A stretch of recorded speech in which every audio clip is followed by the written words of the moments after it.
Realer than real.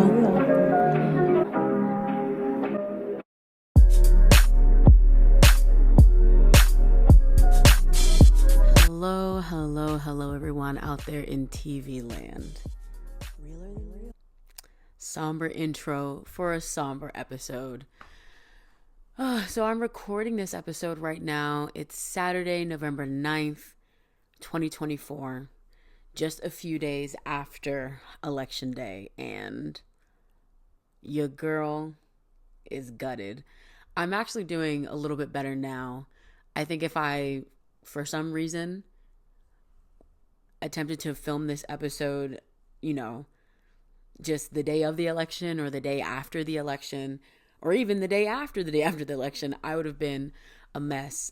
So I'm happy that I've given myself some time to process, but I'm still pretty sad. But before we get into all that, let's get into this intro. He's, she's, gays, theys, baddies, and daddies, and everyone who voted for Kamala Harris. Welcome, welcome back to the Realer Than Real podcast. I am your host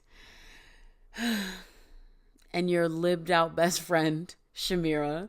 Sometimes in this world, we can keep things real. We can keep things very real, but on this podcast right here, we keep things realer than real. How the hell are you? I'll tell you how the hell I am. You guys, I'm sad. I'm hurt. Again, like I said, I'm doing a little bit better now, so I can kind of make some jokes about it.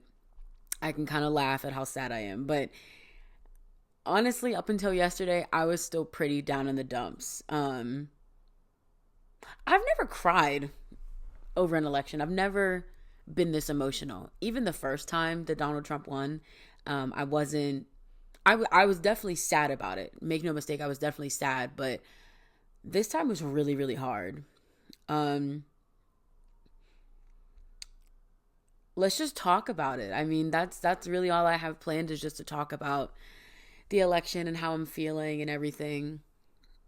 Now I want to say this as reference. I think I've said this a few times on here before. And I know I've said this phrase in life many, many times. I am not a politically inclined person. And what I mean by that is I don't know all the things, right? I don't know all of the, even though I took AP government, shout out to my AP government teacher. I don't know if you're listening, but hey girly, what's up? Miss you. I say all that to say that I have friends that have studied this stuff in college. I have friends that have degrees in this kind of stuff. I have friends that work in government, which I think is crazy because I still think of myself as it's just weird that people that I know that are my age are working in government, even though I'm not super young. I'm not super old now. Now watch that mouth. But yeah, I have family that works in government. But I'm saying all that to say that I'm not the most politically inclined. I feel how I feel about certain policies, mainly about social things. I'm not really much an economist or anything like that. A lot of my decisions are based on my values as a person. And I do think there's a way to separate them, all that stuff. But I'm saying all that to say that my knowledge and my feelings about the election going into it are all based on just how I feel, and it's all based on my identities. I think that's what I actually should say, is that maybe not so much based on my morals, but my identities, and knowing that I have identities that have been or undervalued by society, and recognizing that other people that have other identities different from mine, but their identities have also been undervalued. And because of that, their rights tied to their identities have also been taken away from them. Right? Joe Biden's presidency was not a good one. Joe Biden's presidency made it hard for Democrats. I only speak for myself. It made it hard for me as a Democrat to want to vote for him again. Was I going to vote for him again? Yeah. There's so much noise outside. I mean, it's 11:20 p.m. I'm filming this podcast. It wasn't no noise the whole time I was sitting in here doing nothing. The second I turn on this camera and this mic, police helicopters are out. Go away. They're not here. Anyway. Yeah, I'll just speak kind of openly and freely about this kind of stuff.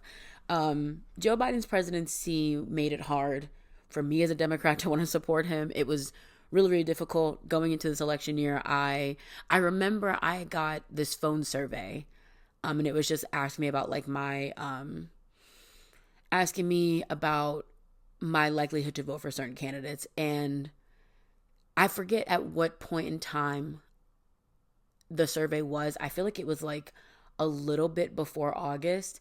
And the person asked, like, how do you feel about voting for, your likelihood to vote for Joe Biden? And I winced. I was reluctant, but I was going to vote for him.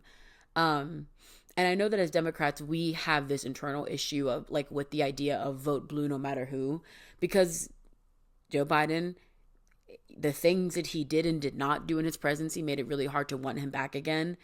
But compared to what he was running against, which is Donald Trump, was Donald Trump, and which was Project 25 or is Project 25, I don't know.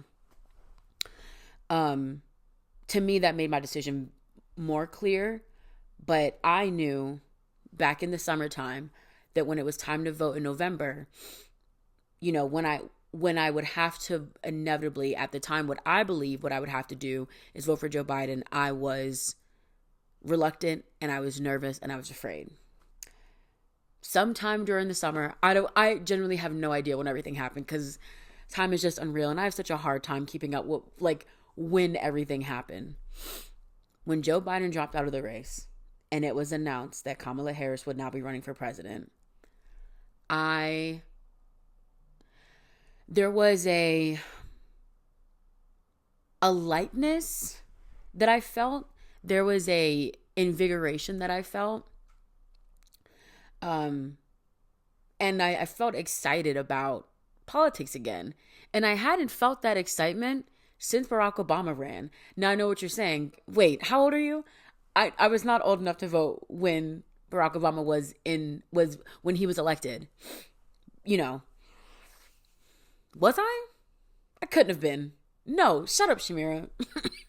This is how bad my concept of time is. But no, I was not elected, but it was like fun to like learn about politics and it was fun to be involved in it. It was fun to like watch rallies and stuff and watch speeches and watch debates and stuff. All that stuff was really, really fun. And that's how I felt about this again. It was exciting to see someone like Kamala Harris, completely like just wipe him out in debates. It was invigorating to see her at these rallies. It was empowering to just see the way she handled questions.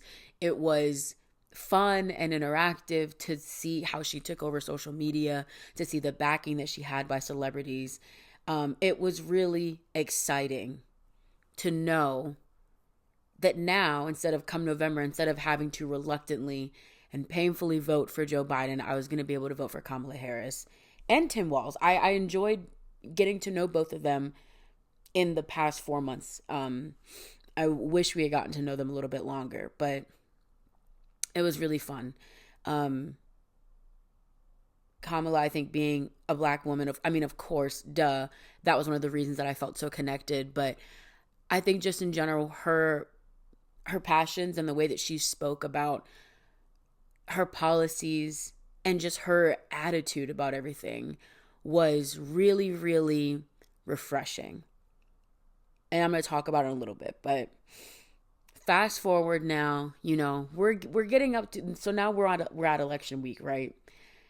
And leading up to it, I felt very, very positive. I felt very hopeful.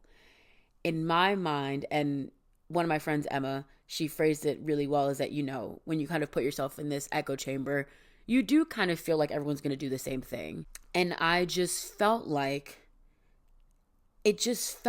everyone was going to vote for Kamala. That's what it felt like. I felt like when I got on social media, that's what everyone was saying. I'm seeing all these creators on Twitter or creators on TikTok talking about it.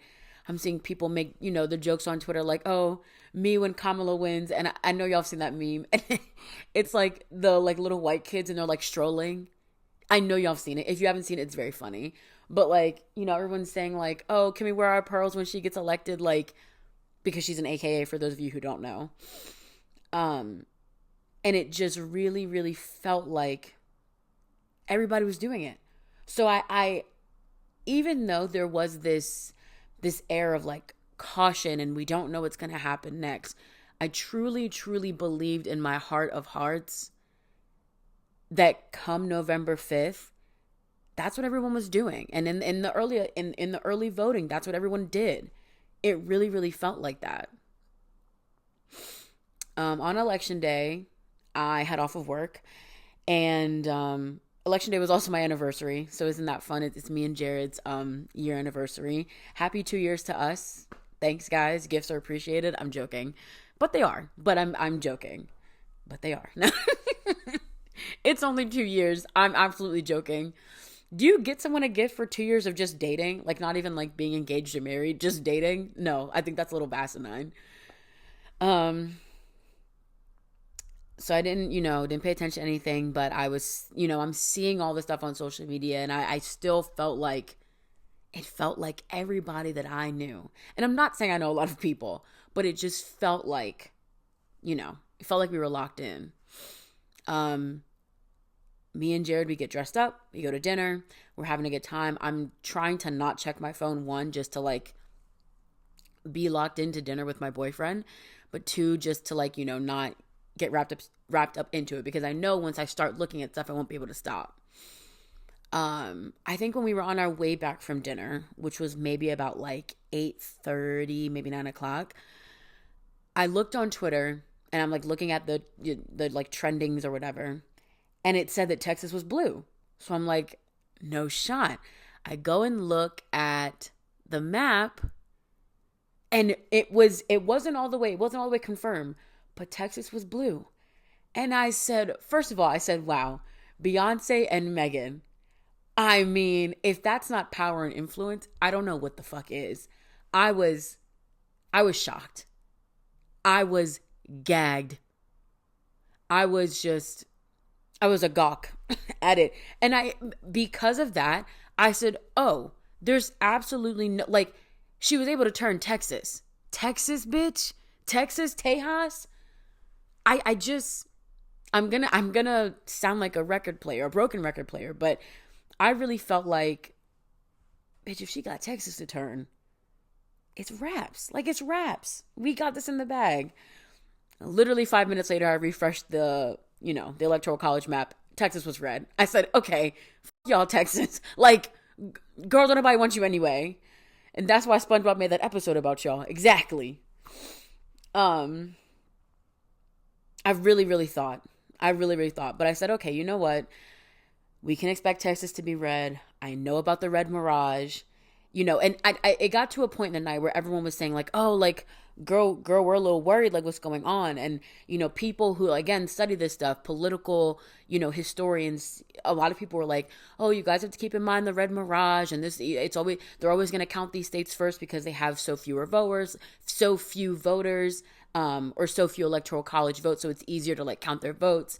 People were like pulling up the map, what it looked like at this time when Joe Biden was going to become president. Like, the historians were doing the work of pulling up the facts, but also just trying to comfort us, because I think a lot of us were seeing how fast Donald's numbers were climbing and how slowly Kamala's were not. Like, it was nerve-wracking. But, us, the other half of the people, the non-historians and non-experts were like, okay, we'll take your word for it. I remember I tidied up my apartment. I did my nighttime routine. I scrolled on my phone for a little bit. And then as I was going to bed, I'm like really getting into it. So I keep refreshing that electoral college page, refresh. And I'm seeing his numbers keep going up at an alarming rate. And I'm seeing hers go up, but it's not as fast as I would like them to. I think before I went to bed that night, California had been counted, which I forget how many electoral college votes they have, but they were counted for her, and I still felt like there was a gap, and I was like, what? Like, what's going on here? What am I supposed to do? I went to bed because I knew I had to go to work the next day, and I had to go in person, and I just knew that when I woke up, it was either going to be close or she had won. Like, you couldn't tell me otherwise. So I remember And there's very few times when I'm able to get up on the first alarm. This was that one time. I woke up. I remember I went to the bathroom. I came back to bed and I was like, I'm not gonna open my eyes yet. I'm not gonna look at my phone. I'm not even gonna open my eyes yet. I got back in bed, pulled my covers over me, picked up my phone, unlocked, hit that Safari button, let the Electoral College page load up, and the numbers were still not where I wanted them to be. And I just remember, and then I remember people saying like, oh, they could be counting votes into Friday, so don't look too early. And I wanted to believe that, but I also know that I don't remember a time since I've been aware of like, how, of like when, elections and whatnot. I can't think of a time where it actually hasn't been, where we didn't actually know who was going to be president the day after election day. And I know that there was something funky that happened with, when Joe Biden won. Excuse me, I'm going to crack open an adult beverage. I kind of feel like this conversation calls for one. I have with me a Why Wait for Friday. Contains 4.4% of alcohol. It's bubble free, which I like. And before Spotify, Apple Music, or YouTube tries to get to me, baby. Oh God, I made a mess. I'm of age. I'm double of age. No, I'm not. I'm 27 though. I'll be 28 in January. Maybe I should drink off screen though. No, let me get a koozie. Hold on. I'll get a koozie to make it better. See, now you can't tell what I have because I have on a koozie. That's good. Yeah, I just remember waking up that day and I was just like, the numbers aren't where they're supposed to be. And I don't know. And I still didn't know how many there was a few states that hadn't been counted. They were leaning blue, but I was like, well, how many electoral college votes do they have? Because she's like at 230 right now or something. And she needs more, or whatever the case may be. And I remember, bro, I keep refreshing that page, waiting for something to happen. And then I think for me, the first headline I got was from Daily Mail. I think I have pretty much every, like, on the Apple News app, I think I have like pretty much every news outlet notifications on. And I think the first one that came through was Daily Mail. And it said that he had became president, or it said that he won the election. And I just remember I was laid back in my bed. I saw that first notification and I don't even know if I said anything. I really feel like I remember throwing my phone. I threw my phone to these chairs. So like, mind you, I'm laid back on that bed right there and I threw my phone on the chair. Mind you, I'm not an athlete. That phone could have landed anywhere. It could have landed on my glass coffee table. It could have bounced off the chairs and hit the TV. Like, anything could have happened. Clearly, I didn't care. I threw caution to the wind. I threw my phone. I remember just being... I couldn't believe it. I couldn't believe that he had done it again. He sat in a debate and said that the Democrats were doing sex change surgeries on illegal, I won't use the word that he used, I don't like to use that word, but on illegal immigrants in jail. He said that Democrats were aborting babies at 9 months. He said he doesn't have plans, he has concept of a plan. And he won. He has 34 felonies. He is a rapist. He was on Epstein's Island and he won.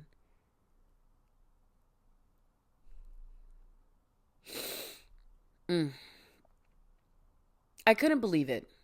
Going into work that Wednesday, one of the things at work that I do is I'm on the DEIB committee, and we came up with the idea to do processing circles for students after the election. And,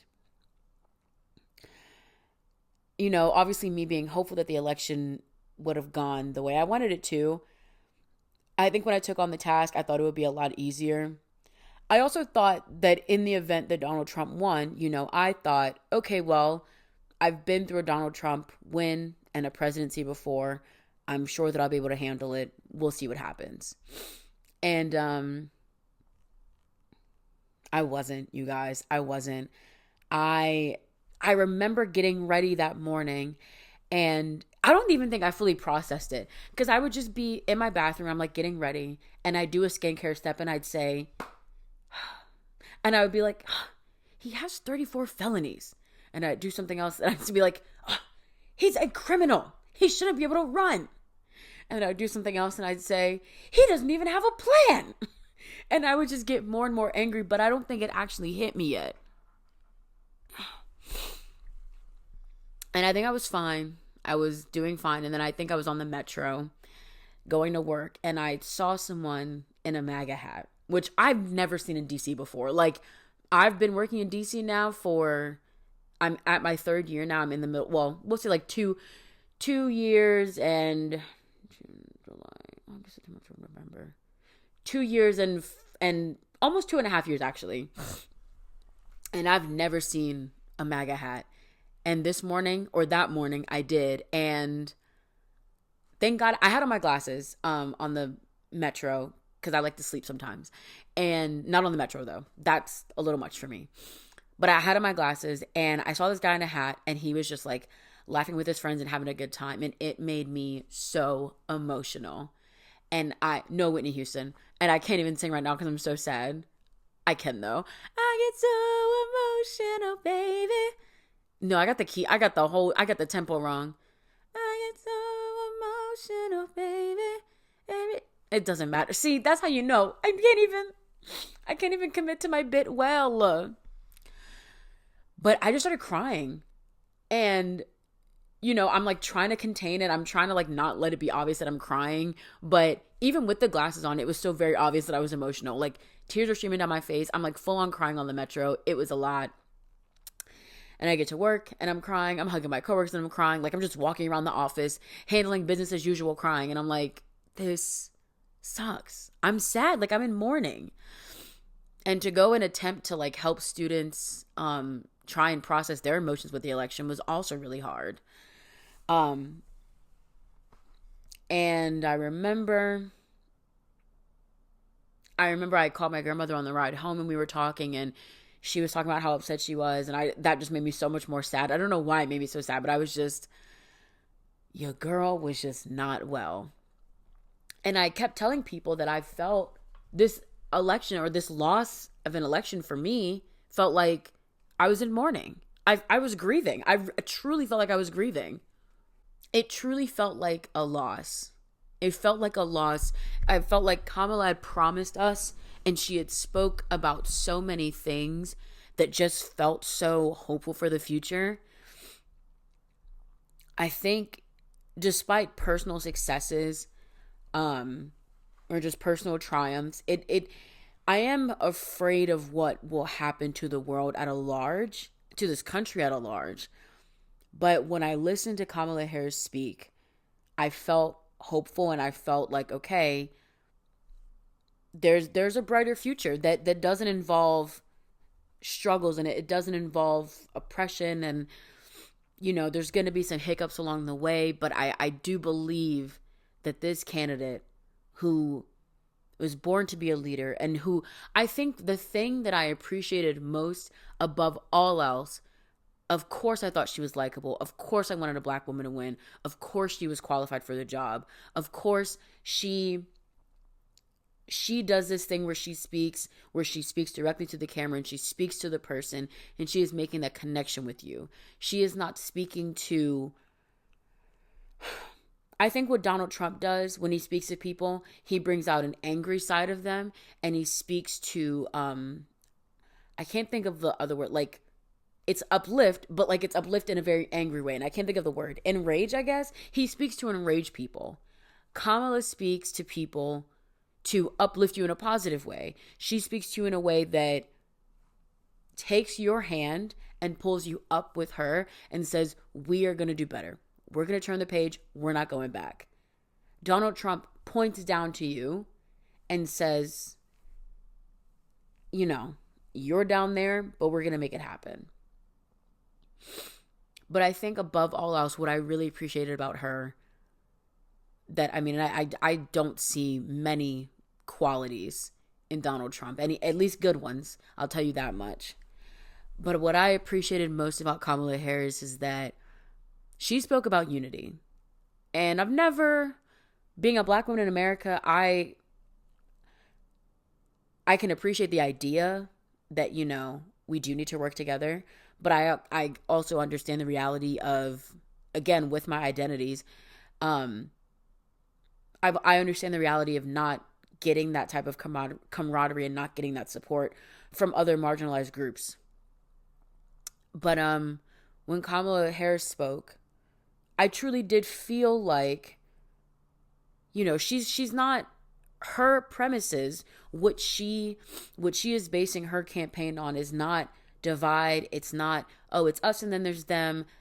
They're against us. It was about people. But she was putting people first in her speech. I think it was the presidential debate, the first one. Were there two? No, I don't know. Where she had said, I think she had asked someone, or someone had asked her a question. She said, when I'm representing someone, I don't look at them as Democrat or Republican. I look at them as a person. How can I help the person? And I think for me, that was one of the things the first things I heard from her that I was really like, I love her. I like her a lot. And I know politicians are, we shouldn't fall in love with politicians because, they have an agenda. They all have an agenda. And whether or not you agree with most of their agenda or 75% of it, 50%, 30%, 0%, or, 99.9%, you should still be able to hold them to some criticism. And I feel like when we kind of basically fall in love and idolize certain politicians, we lose sight of being able to do that. But I really did like her. And I love that unity aspect. And I, for the first time in my kind of like sentient adult voter life, knowing how policies affect me, I truly felt like, okay, well, if Kamala Harris says that we're stronger together and we need each other and things like that, then maybe we can all be a little bit more kumbaya, Donald Trump's policies and everything he says and everything he spews is so divisive. Literally, one of his campaign ads was, Kamala Harris isn't for you, she's for they, them, which, that's not funny. That's not funny. It's really shitty. But the first time I heard it, I was gagged. I can at least say that. Don't you hate when a you can't stand gags you just a little bit? That was that ad, but still, fuck you. But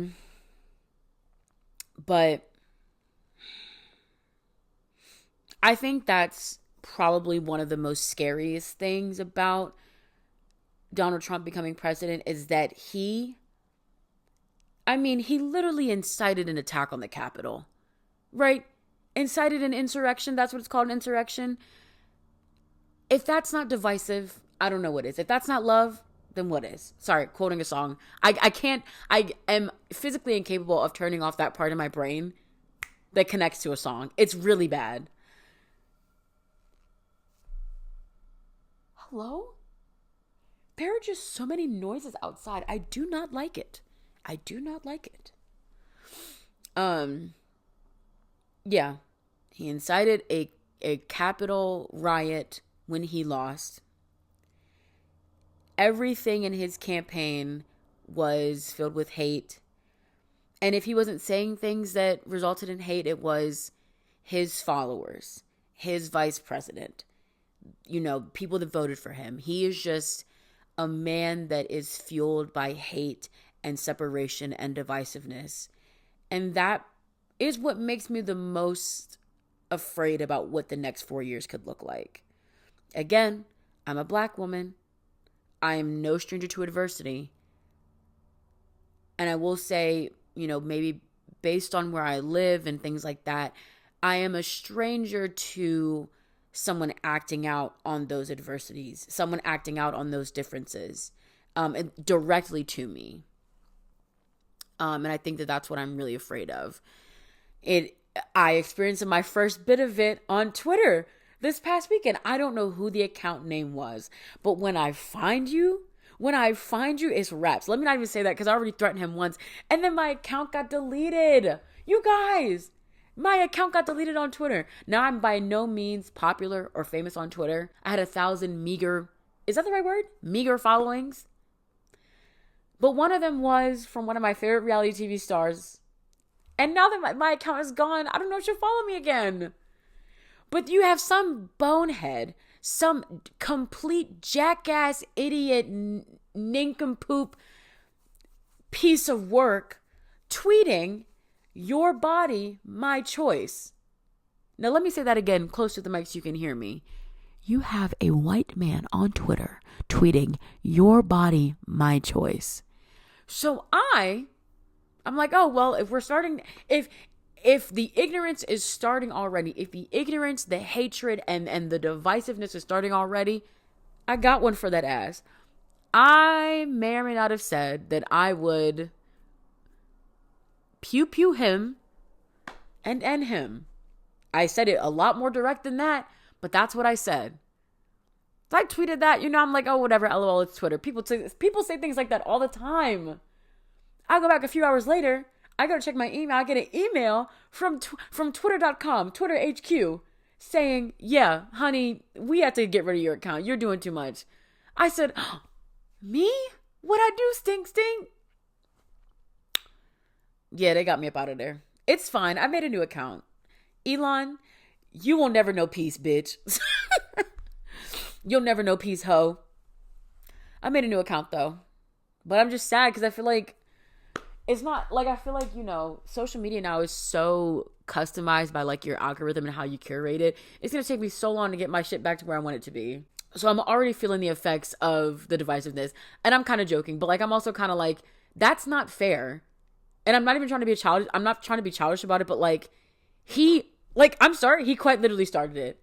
He gets to tweet, "Your body, my choice," and I don't have a right to like cyber defend myself. Are you fucking kidding me?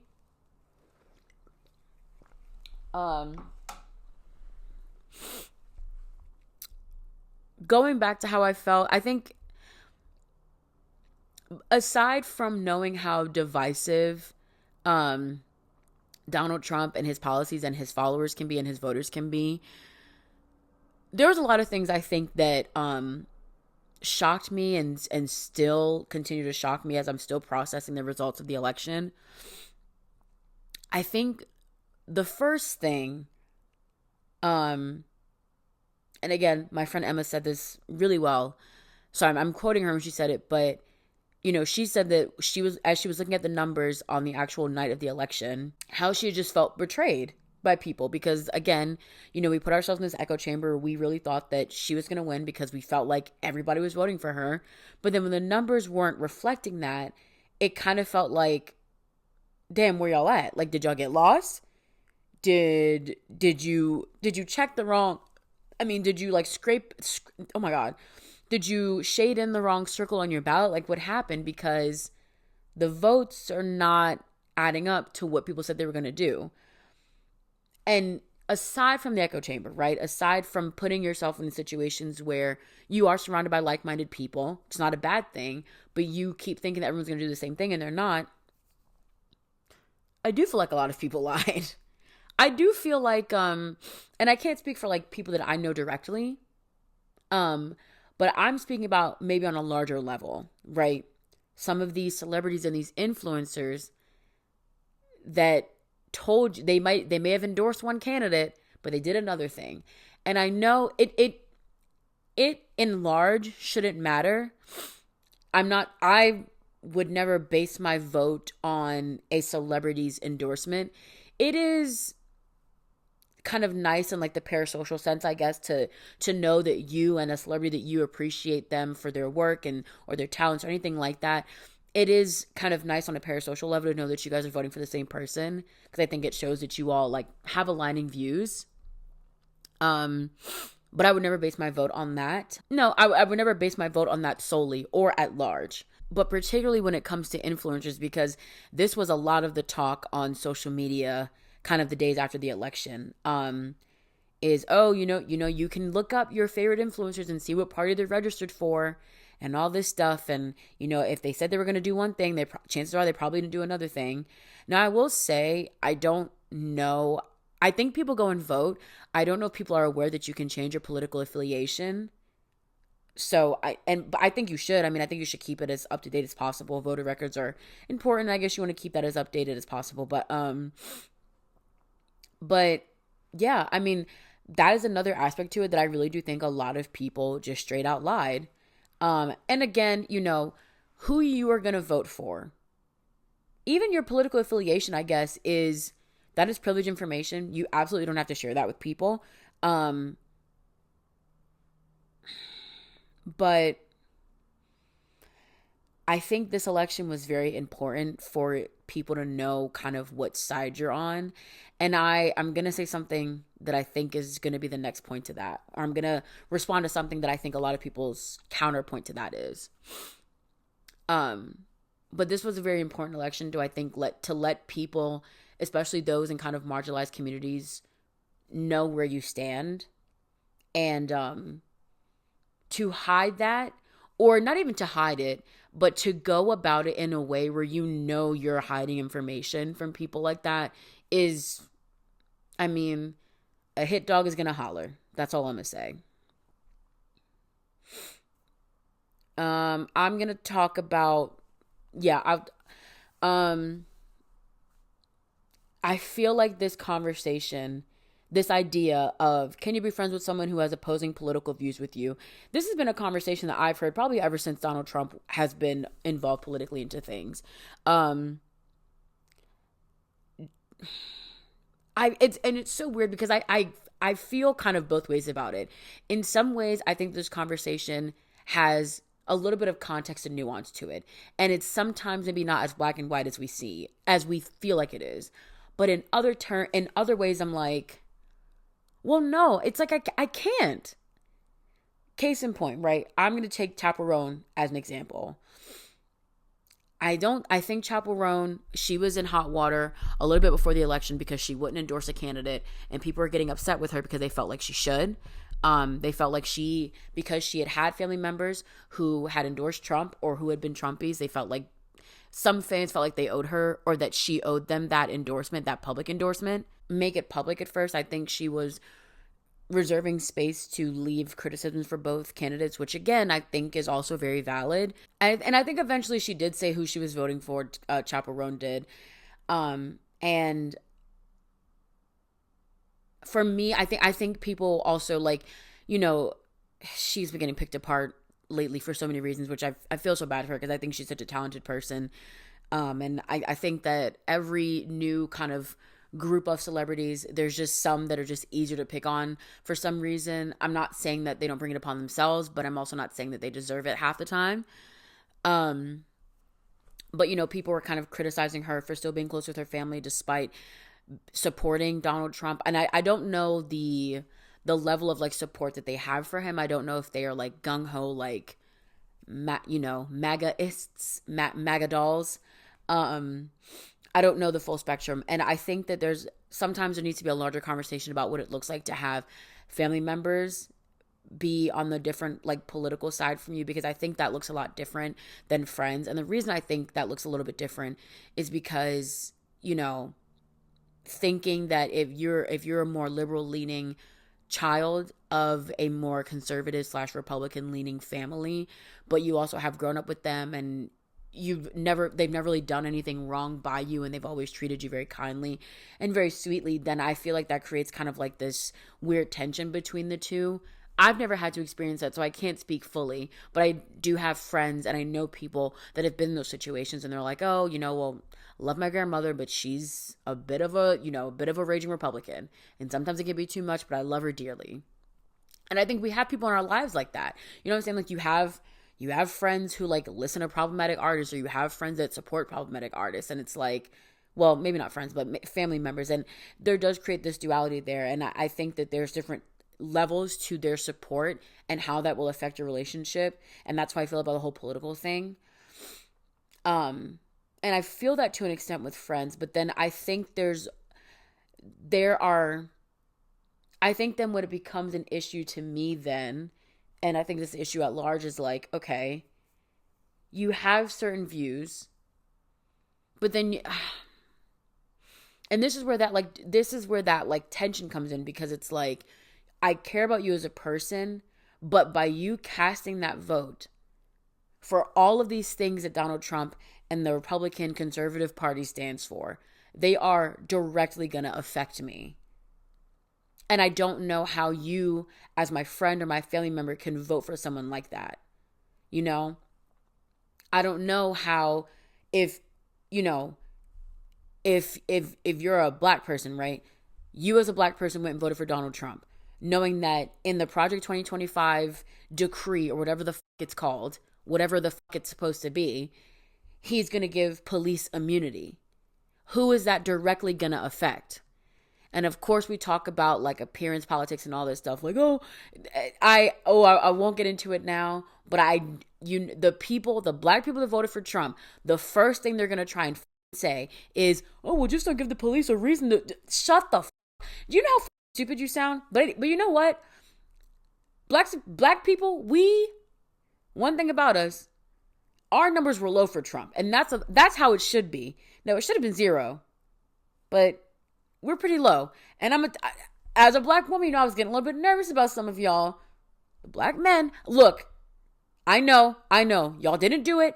I understand. I'm just saying, I was getting nervous because it felt like a lot of y'all wasn't gonna vote for her. And I know a few black men that didn't vote for Kamala, so I'm a little just in my emotions, but yeah.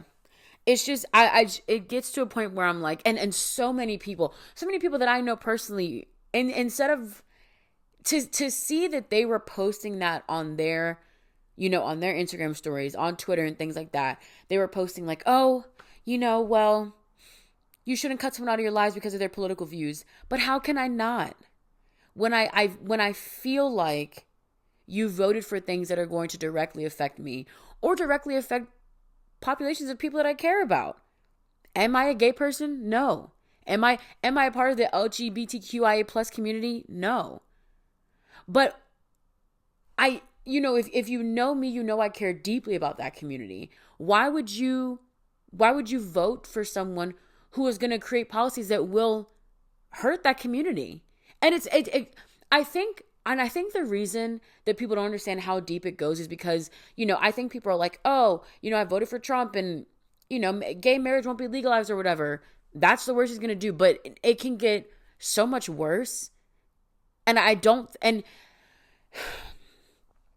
think to not think about that is to lack empathy. And that's what I feel like it comes down to with a lot of Trump people, a lot of Trump supporters, that they truly just lack empathy to look outside of themselves. And you want to know how I know that is because when you ask someone who voted for Trump and they're like, oh, well, I can't stand him, but I voted for him because, drum roll please, they voted for him because of the economy. Oh, the economists. Oh, they're so worried about the economy, right? They're so worried about the economy. Now, I'm not making it seem like I'm not worried about the cost of stuff, right? Groceries are expensive. I'm a young woman who lives alone. Somehow I'm still, I try and budget for the grocery store every 2 weeks. I try and stay under $100. Girl, I can't feed myself for under $100. 1, I'm a big girl. I gotta eat. 2, I just can't. It's fucking hard to. Things are expensive. Now, I could be maybe doing a little bit more to shop at a more affordable place, but I have to go to what's close to me. I live near a store that is maybe like mid-price, and I got to be able to deal with that because I don't drive. That opens up a whole other conversation, but I'm going to get into it. Leave me alone. Leave me alone about driving. I don't want to hear about it anymore for the rest of the year. Don't ask me about driving. Sorry. I struck my own nerve just now. But I get it. The cost of things are expensive. But my thing is, when it comes down to it, how can we put the price of eggs and the price to fill up your Toyota Corolla, a full tank, how can we put those prices over human life? And to some people, it might sound like I'm being hippy dippy. I swear I'm not. But like,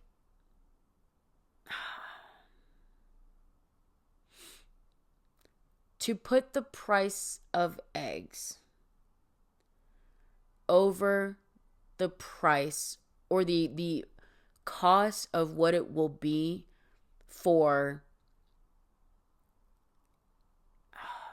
and this is going to be really dark, but I'm truly trying to paint a picture. We are putting the price of eggs and gas over another victim of police brutality.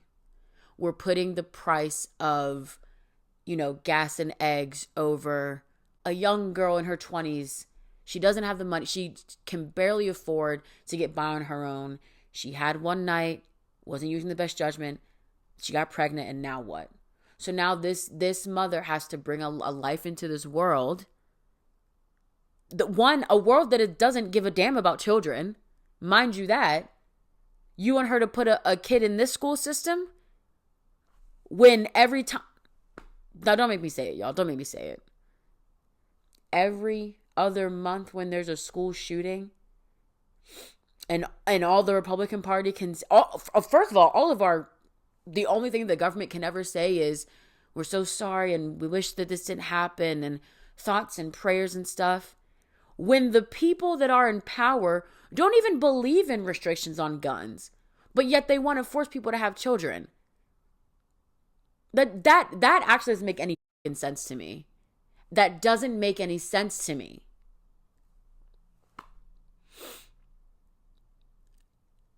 And I think for me, the reason that people are becoming so individualistic, and I know, again, even saying that we as people are putting the price of eggs and stuff over people is difficult, because I'm saying this, right, as I'm a single person feeding a single person, right? So person to person, that decision is easy. But, for the family of 10 living in a 5-bedroom apartment, that doesn't make any sense. Apartments don't come that big. But we'll say a family of 4 living in a 2-bedroom apartment. No, hold on. A family of 6 living in a 2-bedroom apartment, right? If they were told that Donald Trump is going to fix the economy, then to them, voting for him could be easy, because for that family of 6 living in a 2-bedroom apartment, for them, it does make sense to put the cost of groceries and gas over the cost of one, or, over a group of marginalized people. I totally understand that. But then it gets to a point where I think that we as a country have become so individualistic. And if it was not proven in this election, it was absolutely proven during COVID. I mean, people were just straight up selfish. People were going out. People were gathering in social situations when the CDC literally said, can y'all actually not do that? CDC told y'all to wear a mask. Y'all didn't want to wear a mask. CDC told y'all to wash hands. Y'all didn't wash hands. Side note.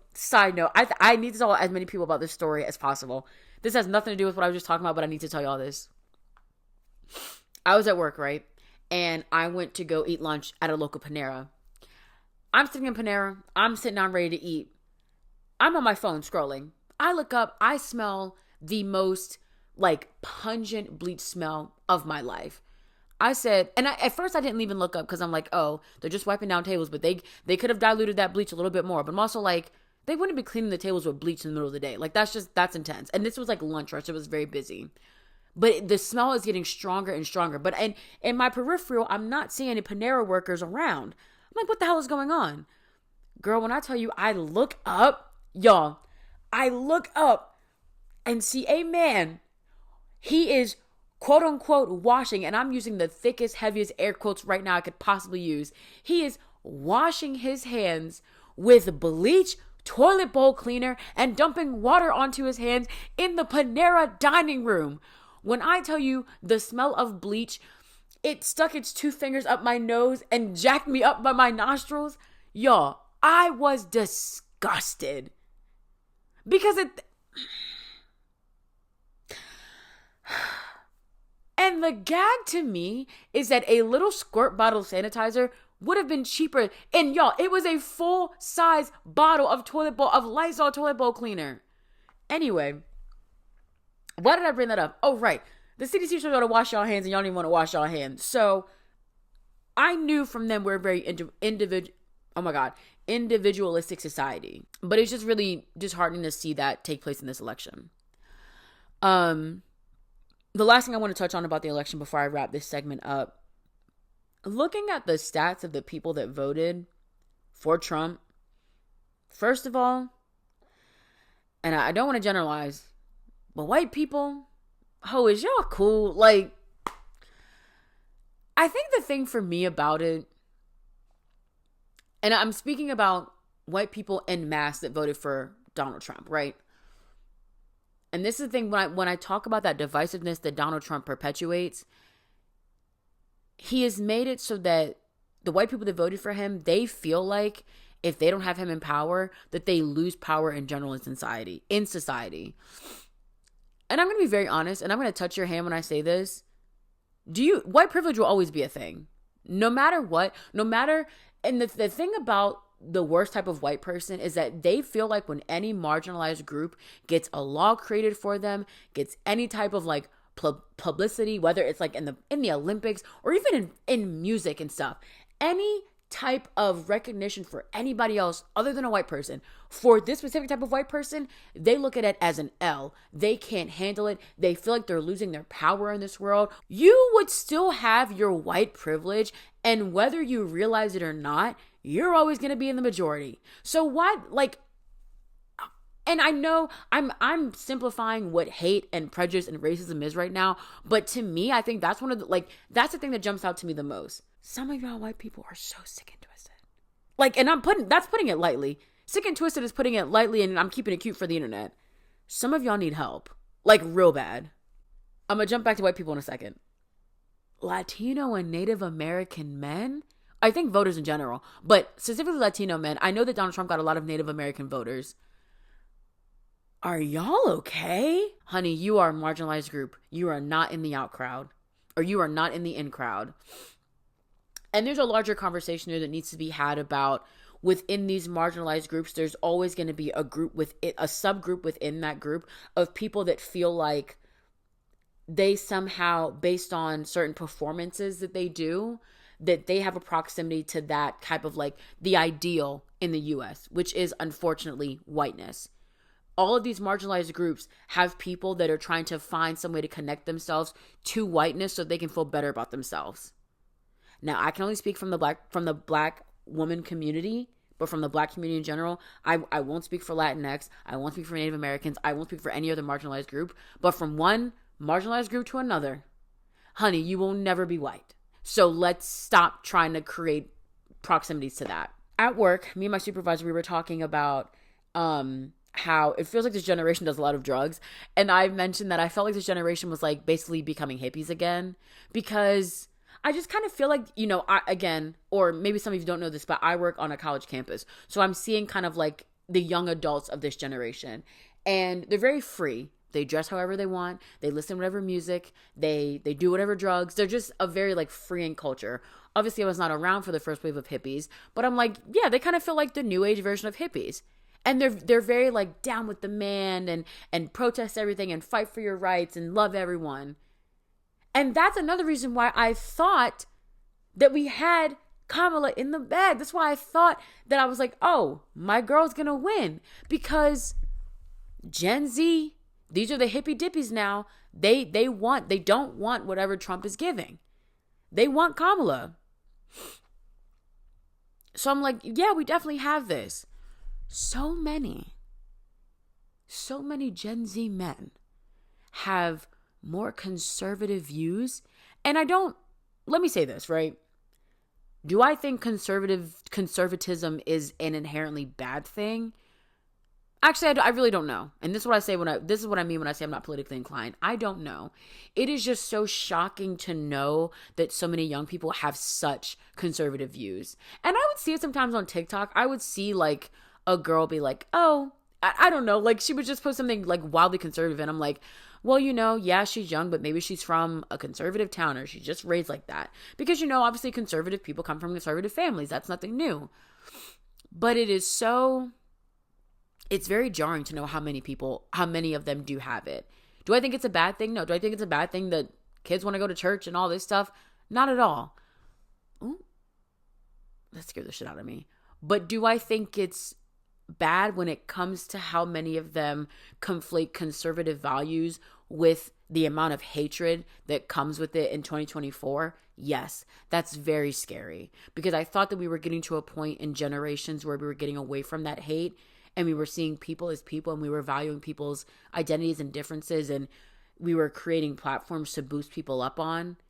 We were using our privileges that come with whatever identities we may hold to help others, to help other identities be able to lift themselves up as well. And to know that that's not happening in this generation is very scary. I'm somewhere in the middle of that. I'm somewhere in the middle of Gen Z and millennial. And so to me, it's very scary to think that we will have to wait for the Gen Alphas to get older so that we can see another group of voters come up that can hopefully help us push out this hate and this divisiveness. It's very scary to have to wait again. My final thoughts. I cried a lot. I've cried a lot. I had a 2-3 day depressive episode where I didn't want to go anywhere. I didn't want to see anyone. I had a doctor's appointment the Thursday after the election. And at first I was going to do it virtually because I was like, I just don't feel like leaving out of the house. I don't feel like being around people. And then I didn't even do that. I just wasn't feeling it. I wasn't feeling any human interaction. I didn't want to talk to anyone. I just didn't want to do anything. I'm feeling better now. I went out today. I was able to get some fresh air and stuff and just kind of be in community with people. But like, it was rough. I'll be very honest. It was rough. My advice to all of us who voted for Kamala Harris and have been heartbroken and have been searching for some will to keep going on. One, I want to tell you that your feelings are valid and to take your time and feel how you're feeling. I think just in general, we don't allow ourselves time to feel things. We always feel like we have to start feeling better because we have something to do. And that's the unfortunate reality of life. But I do think that sometimes you have to acknowledge how you feel. And sometimes you can't go on. You must go on eventually, but you can't go on in this moment, and you need to give yourself time to handle that and process that. So I want you to first feel how you're feeling. One thing that really helped me, and I hope that you also have someone like this in your life, my friend from work, Brian, who is very politically inclined. I love him dearly. I posted on my story just how I was not doing well because of the election, and he called me, and he's so smart, and he was just able to like put a lot of things into perspective for me about what the next 4 years could look like. I wouldn't be able to reiterate any of that if I even tried. I'd love to have Brian on this podcast to just talk about it a little bit. He would be great. You guys would love him. He's so cool. But he was able to put a lot of things into perspective for me that really helped. So I would say if you know anyone like that who can help you kind of frame your perspective just a little bit, I would say reach out to that person. Brian actually has a TikTok. Let me shout him out, and he's going to love that I did this. If you want to hear this lovely man from Charlotte, North Carolina, because I forget now, he's going to be mad at me. Is Charlotte in North Carolina or South Carolina? I'm freaking out. Charlotte, I think it's in North Carolina. Alexa, is Charlotte in North Carolina or South Carolina? According to an Alexa Answers contributor, the city of Charlotte is in North Carolina. North Kakalaki. But do not cross the border of South Carolina. Okay. Brian is from North Carolina, Charlotte, North Carolina. And he has a lovely TikTok page called Brian Talks DC, Bryan Talks DC, where he gives his political opinions based on his findings and his understandings and his education of politics. So be sure to go follow him and let him know that Shamira from the Realer Than Real podcast sent you. Purr. I can't wait to show him this clip from the podcast. He's going to be gagged. But yeah, get some information about politics, and hopefully it can help you kind of frame your understanding about what things can look like. I'm not saying I have a better understanding now. I'm not saying that I think, oh, actually everything is going to be fine. I am still very nervous about what could happen. But I also know that, like I said earlier, I feel like I'm in grieving. I feel like I'm in grieving. I feel like I'm in mourning. I feel like I've been grieving. And one thing I know about grief and mourning is that you really do have to take things one day at a time. And sometimes it looks like taking things a few hours at a time. Sometimes it looks like taking things hour by hour. Girl, sometimes it looks like even taking things minute by minute. You have to pace yourself. You have to go slow. And you just have to allow yourself to really understand what's happening around you and what's happening inside of you. How you're feeling in your heart and your mind and your soul. My last thing is that we have to take care of each other. I know it's very hard because I feel like we kind of all want to point fingers a little bit. And I think some people do deserve fingers pointed at them. But I think for the ones that we know that we're safe with, we have to take care of each other and we have to help each other in any way possible. And I know particularly for me as a Black woman, I do feel very exhausted from helping. And so I want to pour into my own cup before I help pour into others. But I think just it's in my nature to help people. But I also understand people if they don't want to, because again, we're all exhausted. Black women first, but I just think a lot of marginalized groups are sick of constantly feeling like they have to build up this, build up the culture around us just to always feel like we have to start all over again. So I totally get it. But, at your capacity and when you can, just remember that we have to become each other's biggest support systems because, no one else is going to do it. So we have to do it for ourselves, unfortunately. And it's hard and it's unfortunate, but we got to continue the fight. And it pains me to say that because I don't want to fight anymore. I don't want to constantly feel like I'm having to break glass ceilings and all this stuff. I want the soft life. I want the soft life, but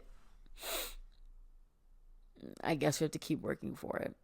But yeah. It's rough, you guys, but we'll get through it. I promise we will.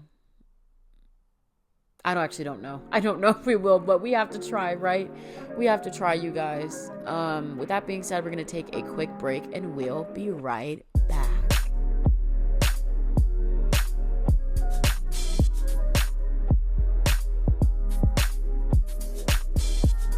Hi baddies and or daddies. I hope you're enjoying the episode so far. Be sure to give it 5 stars on wherever you get your podcasts from and give it a like on YouTube. And if you're a real one, follow the podcast on social media, all handles are in the bio. Smooches, and I hope you enjoy the rest of the episode.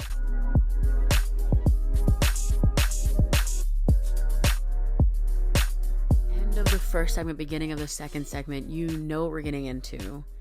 We'd like to do something a little spicy on this podcast, and it is called, it's the segment formerly known as Drinks of the Week. Now we're just going to talk about things that I've been enjoying, and I do this, one, to just share little bits of pieces and joy in my life, but it is to slowly but surely coax out of you to share with me some things that you are enjoying. Have you done it yet? I don't know. You tell me. Have you told me what you're enjoying yet? I don't think so. I haven't seen any comments. So, and let me go ahead and check last week's podcast episode. I'm telling y'all this right now. Y'all are hard-headed. And you know what? A hard head makes a soft bottom. I'm about to start handing out ass whoopings in a second. Hold on. Let me see about this. But I know what I did or did not see. So y'all just don't care. Like I asked you to do something and you just don't care. Okay, it's fine. No, it's fine. Actually, I'm not even gonna lie though, looking at a lot of my stats, what it would seem that it's giving is that y'all don't even listen to the podcast on Spotify, so I don't know what I'm supposed to do about that now. Because it's kind of like where I upload the most. So yeah. I'll figure it out though. But you know what? I think I should just oh, no, actually, you know what? Because I do put it you could just DM the Instagram account if you wanted to. Yeah, DM me on Instagram. I'll share your responses, guys, please. Anyway, I'm not gonna beg. I ain't gonna beg you. Fantastic song by Fantasia. Great song. Fantasia's entire debut album, or was that her debut album, or I don't know if it was her debut or her sophomore album. But hold on, because that song, I ain't gonna beg you. Every time you wanna be wine and dine, take it out on a Friday night, just spend a little time. I ain't gonna. Wait, on that pre-chorus, she said, 'cause I let you slide before, but I see you ain't gonna learn. Did you like to play with fire? Then I'ma let it burn. For you ain't nothing gonna miss my. Oh! No, she chewed. Hold on. Wait. I'm about to get back into this album, and that'll be something I'm enjoying for the week. That was her debut album. It had Ain't Gonna Beg You, Free Yourself, Truth Is, Baby Mama, You Were Always on My Mind. Y'all haven't lived till y'all heard Fantasia Barrino's version of You're Always on My Mind. Ooh, it's giving me chills thinking about it. And I Believe, which, was every Black elementary graduation song for a good period of time. And then her follow-up album had the song that would literally cement her for generations, When I See You. I want to play it, but I'm not trying to go through the trouble of dealing with a copyright portion of this podcast. But if you aren't singing When I See You in your head right now, let's just, something now is taking over me. Yeah. I'm not gonna run. I'm just good. Okay, I'm gonna stop because I know y'all are sick of me being singing in soprano when a bitch is definitely an alto. That's my song. Fantasia has hits, mama.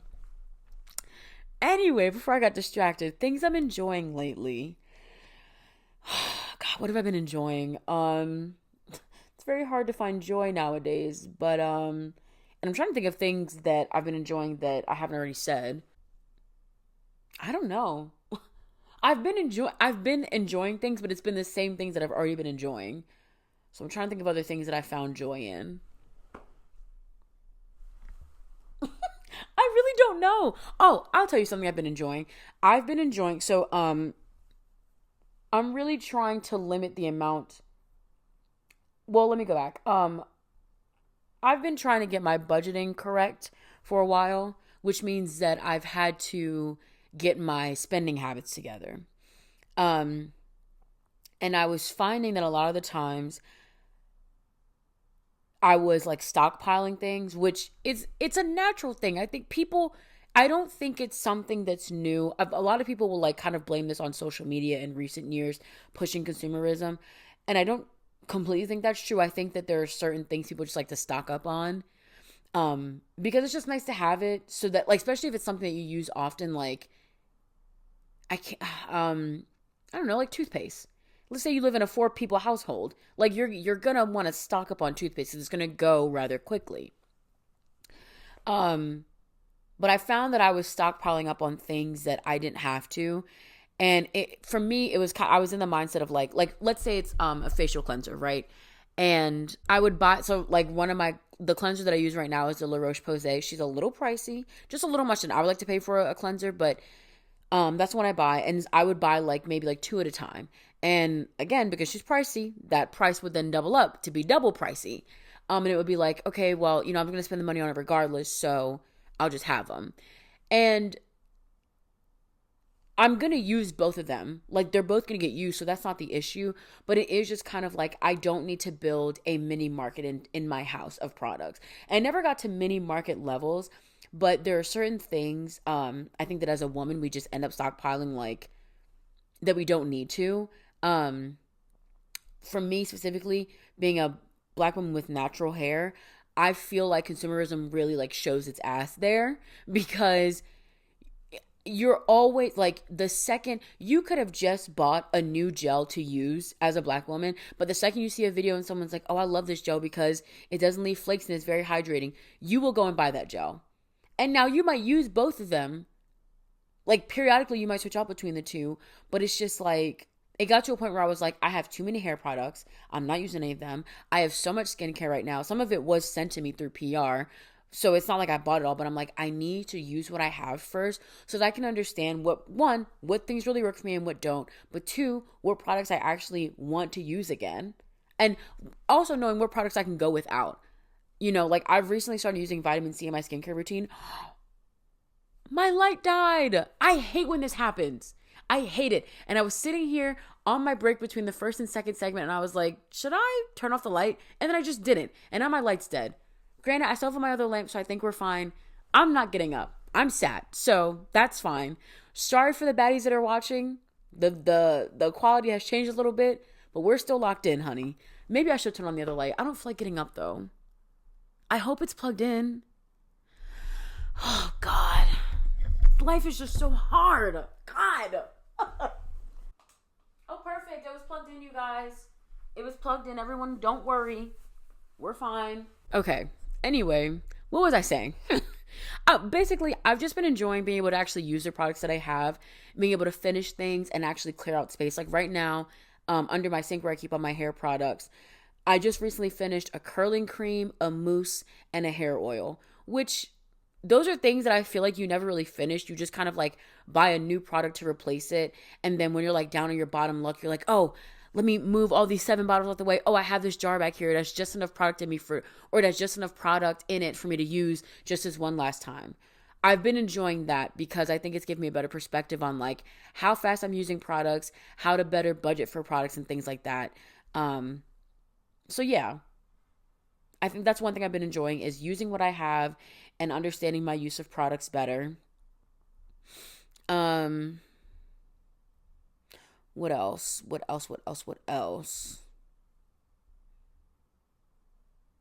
I feel like that's it. Fly me to... Oh, I've been enjoying... So now that, it's November, I would never, a bitch like me would never, ever, ever rush past Thanksgiving. But what I will say, the Christmas music has already started. And I really love, I was just talking about this with one of my coworkers, one of my friends from work. We were talking about like our favorite Christmas songs. And you guys, I'm going to be honest. I mean, there's a lot of like really fun ones. I really like Jingle Bell Rock. It's classic. Jingle bell, jingle bell rock. Jingle bells chiming, jingle bell time. Like, such a fun song. But you know what song I really like? Brenda Lee's Rockin' Around the Christmas Tree. Like that, the Christmas party. Yeah. One, it reminds me of Macy's every single time I hear it. And I love a lot of things during Christmas time. There is nothing that feels like nothing that makes me feel like a kid around the holiday season than going into Macy's. Because one thing about Macy's, they said, oh, you have Miracle on 34th Street, and then you have Macy's, bitch. Because we're also going to step our our holiday pussy game up. And that they do. Macy's is sick during the holiday time. It feels wondrous. Like, Macy's to me, that is a definition of, it's the most wonderful time of the year. Ding, dong, ding. Like, it's magical in Macy's. But because I'm listening to Christmas music here and there, I have begun to appreciate, again, big band music. I love big band music. I think it's been in part because of Christmas music, but in part because I've been rewatching Family Guy. It's like my current comfort fixation show. I've started the show over, I think now I'm like on my 3rd time right now, and I'm probably on about like season 5. Which actually brings me to another thing I've been enjoying, but we'll talk about Family Guy in a little bit, I guess. But yeah, Christmas music has a lot of big band music. Family Guy, as goofy and silly as it is, they, for a lot of their songs, they use a lot of like big bands and stuff. And, for the transitional jingles within the show, they use like live orchestras and stuff. So I've really just been enjoying that kind of music again. And I feel like as a society, we should go back to it. Like, how fun would it be to have Bruno Mars on like a big band, Frank Sinatra, My Way-esque kind of song? That would actually cure me as a person. I don't know what's wrong with me, but that would cure me. Like, actually, no. Now I'm actually not playing. Bruno's people, contact me. I have an idea for y'all. And you can only use my idea if I'm on set. When I need to be not just in the studio. I need to be in the booth when he's recording his version of My Way. And then I need to be on set when I film a music video. Let the record show I took the blows and did it my way. Whoa, whoa. Like, I love that song. It makes me emotional, honestly. It's so good. I think it only makes me emotional because it's always used in like hopecore videos. And those get me. If you've never seen a hopecore video on TikTok, I'm assuming they're probably on Instagram as well, but y'all know I don't really do reels. But if you've never seen Hope Corps, oh girl, you need to watch it. I'm getting emotional. They're so good. It's just moments of hope and stuff. I really like it when people do it like Hope Corps with like award shows, because I always just get like really choked up watching award shows. A girl dreams to be there someday, and she will get there. We will get there. I will be accepting an award someday. Don't know for what, but I will. But I love Hope Corps videos. They're so good. And it's like, I really only watch them though if they have My Way playing in them, because it's something about that crescendo of that song that just eats. But yeah, I've been enjoying big band music, and then to go off of that, I've been enjoying watching Family Guy. I love Seth MacFarlane. Might have a little crushy poo on him. He's kind of cute, and he's talented, and he can sing. I mean, that's all I need. Funny, cute, talented, and can sing, mama. That's it. He's cute. But I love Family Guy. I love American Dad.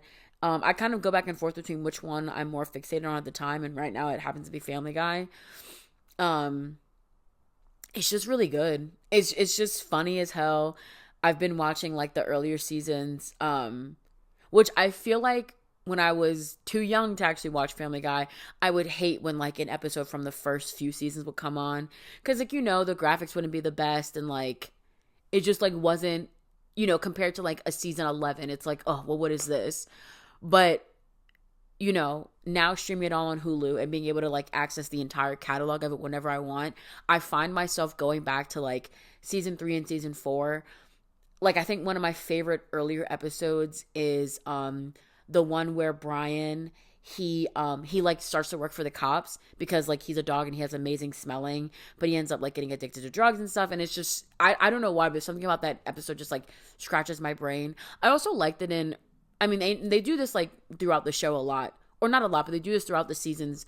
But in the earlier episodes, there were a lot of like more emotional episodes, or just like moments that I was like, oh wow, like this kind of feels like a real show, like a real monologue. Spoiler alert if you haven't seen it, but I'm going out of order, but there's when Cleveland and Loretta finally like, break things off finally, and like Cleveland gives her like this speech at her hotel. Like that was the episode I watched like a few hours before starting to film the podcast, and I was like, damn, like this is kind of good. There's the episode where Jillian and Brian officially break up, which I also think was a very pivotal moment for Brian's character.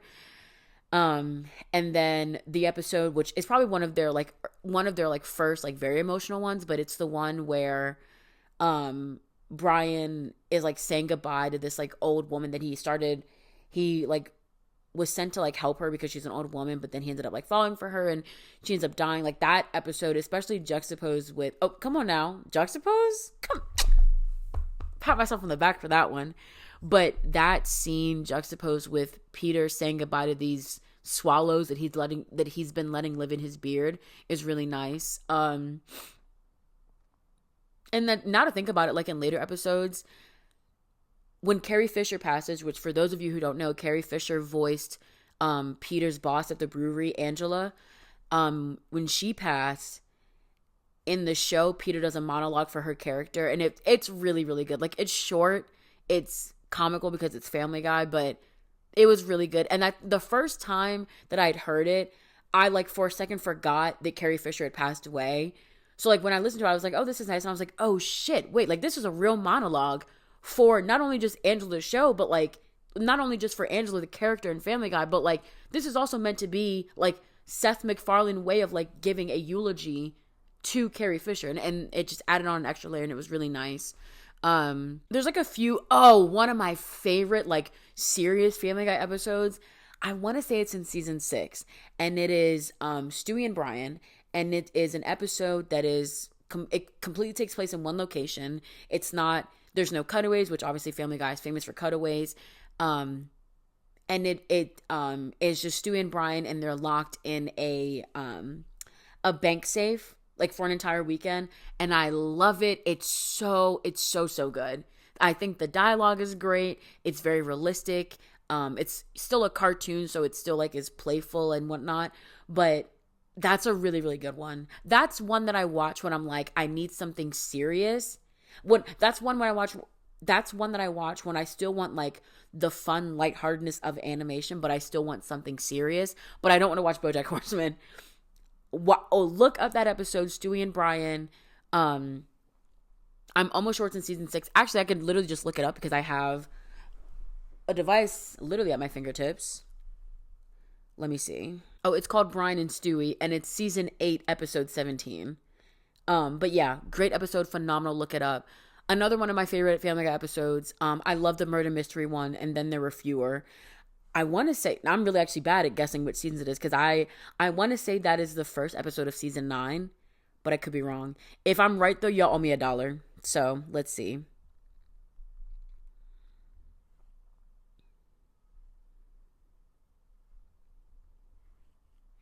Season 9, episode 1. You owe me $1. And I want it in my Cash App immediately. The second you listen to this episode, I want it in my Cash App. Thank you. But yeah, so that's what I've been enjoying lately. Look at that. I said I didn't have anything, and I totally did. Yeah, that's what I've been enjoying lately. I do hope you find a way to tell me what you've been enjoying, but if not, no hard feelings. I'll just think you hate me. So, yeah, good job on you. But I will. So anyway, it's funny because when I sat down to film this podcast episode, I was so sure that, I was like, oh, this will be a shorter podcast because I'm not really going to talk about much. And so far, with the way time's looking, it'll be a podcast episode that is just as long as all the other ones. Side note, I want to show you guys a picture of one of my celebrity crushes. Just because it's in my camera roll. Well, all of his pictures in my camera roll. Look at this face, and you tell me you're not in love. Look at him. Ah! Sorry. I just... And when I print it out and get a life-size, I'm going to get one of those like life-size blow-up, like the decal things. I'm going to put it back there on that wall. So instead of all these little shapes back here over my bed, it'll be that. Could you imagine if I did that? I do it. I don't tell Jared. One day he comes over here and he sees it. I promise you he's going to leave. He's not even going to say anything. He's just going to walk out. It's fine. But look at this face. Oh my God. Anyway, whatever, you guys. He's just handsome. He's just a handsome boy, I guess.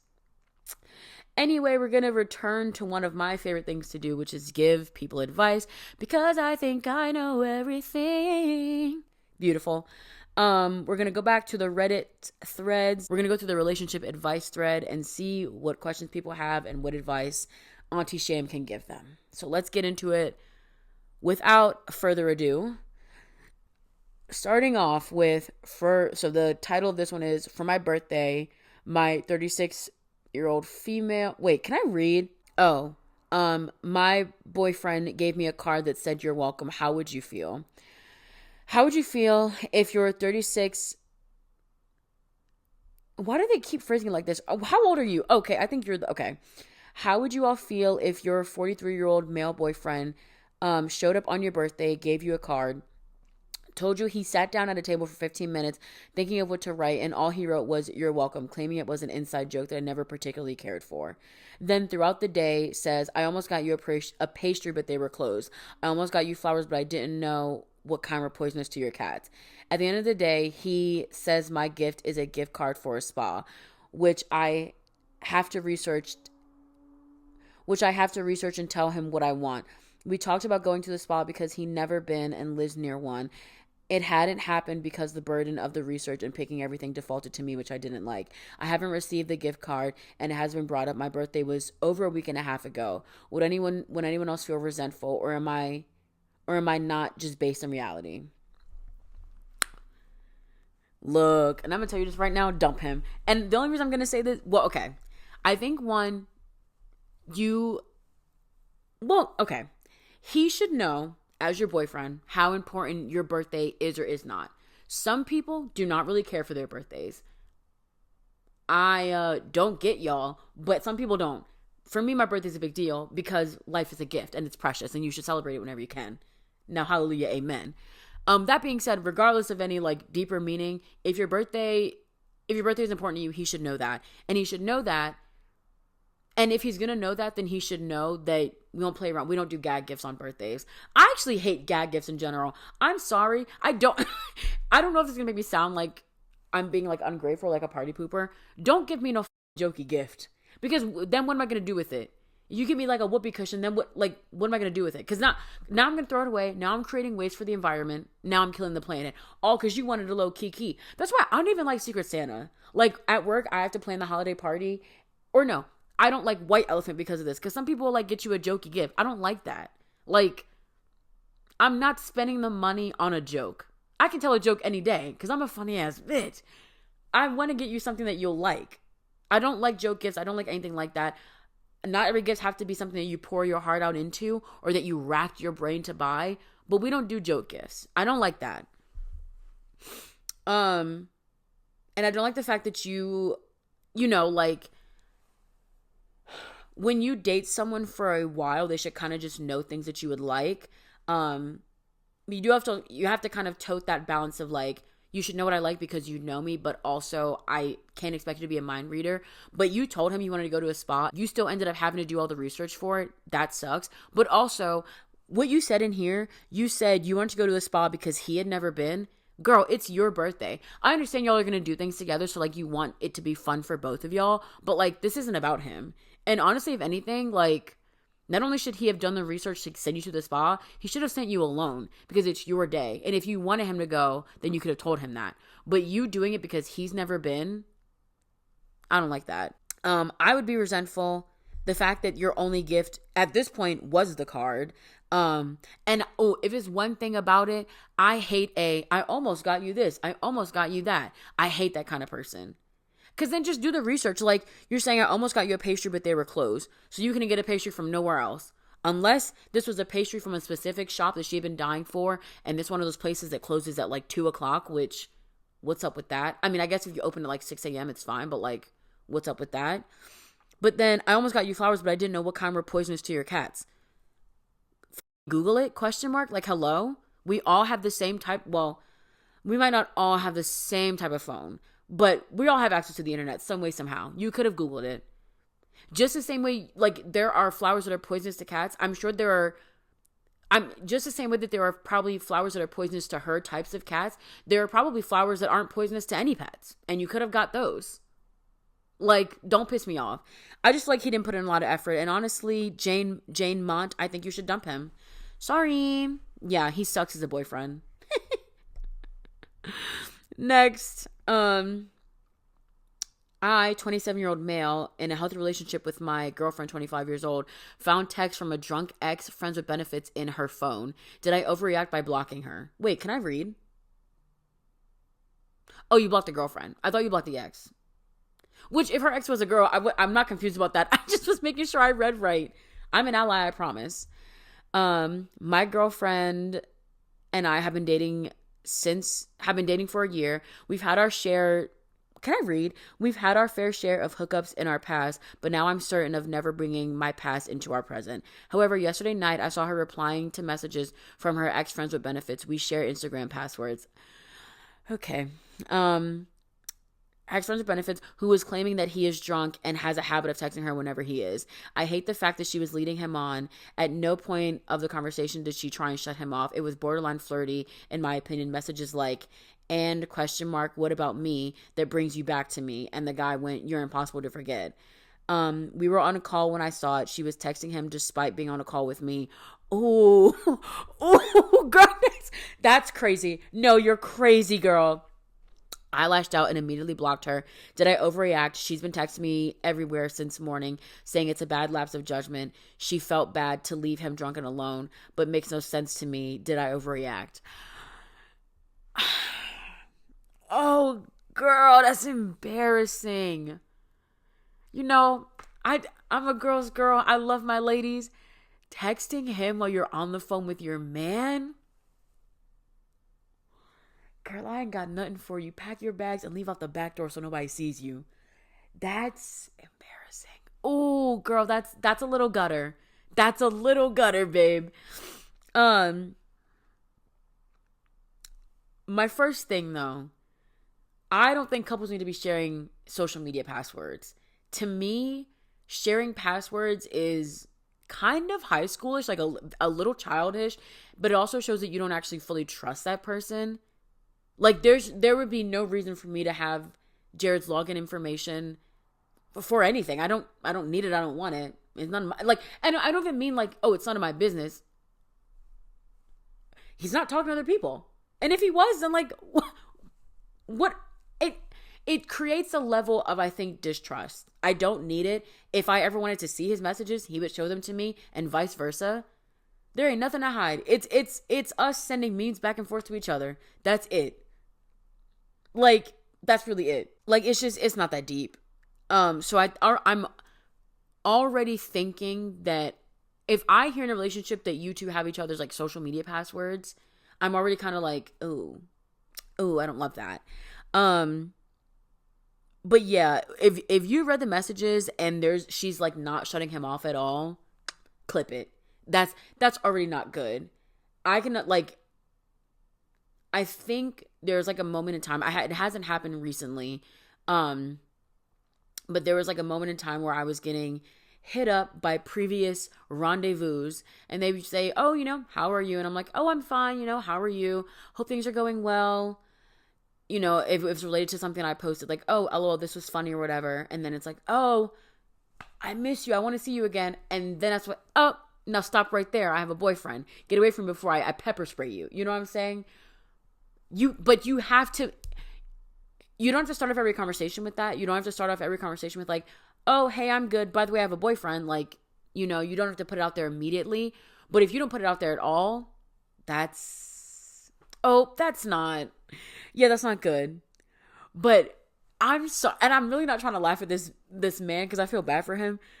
Girl, you texting him while you're on the phone with your man is bonkers. Cuckoo for Cocoa Puffs bonkers.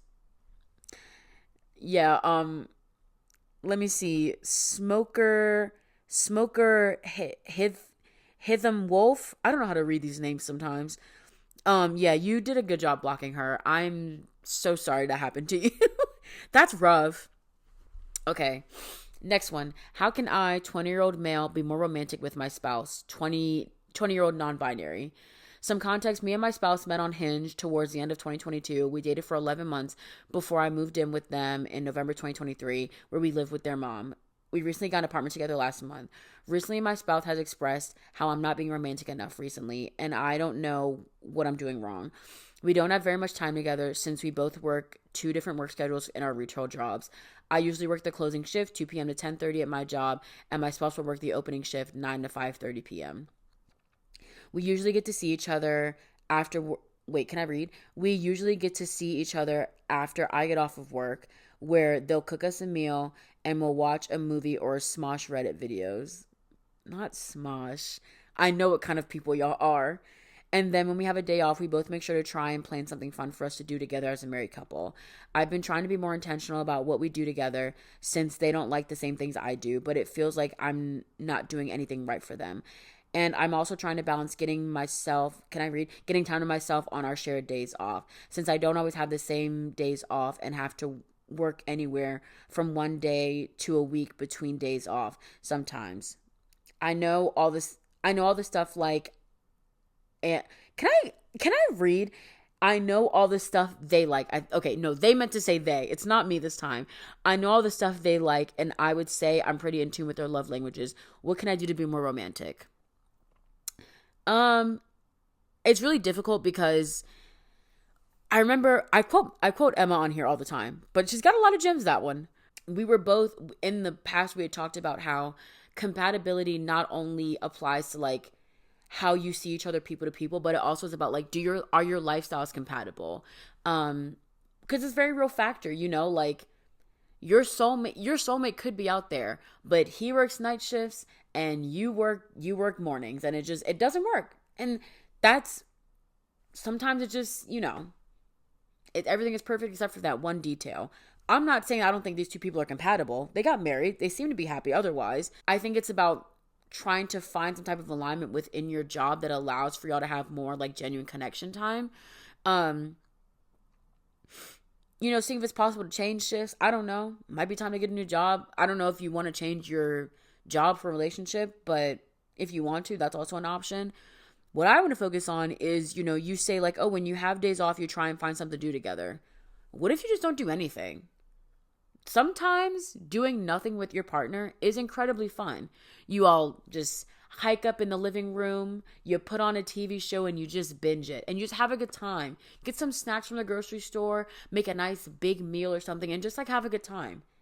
There is simplicity and love in doing nothing with someone that you care about. Because I think also when you do that, you just allow yourself a chance to like get to know the person more. Like I love sitting here with Jared watching Law and Order because we'll have conversations about it. We both get really into it. It's just a fun time. We'll have conversations like while the show is on, just like to get to know each other and stuff. And those moments mean a lot to me.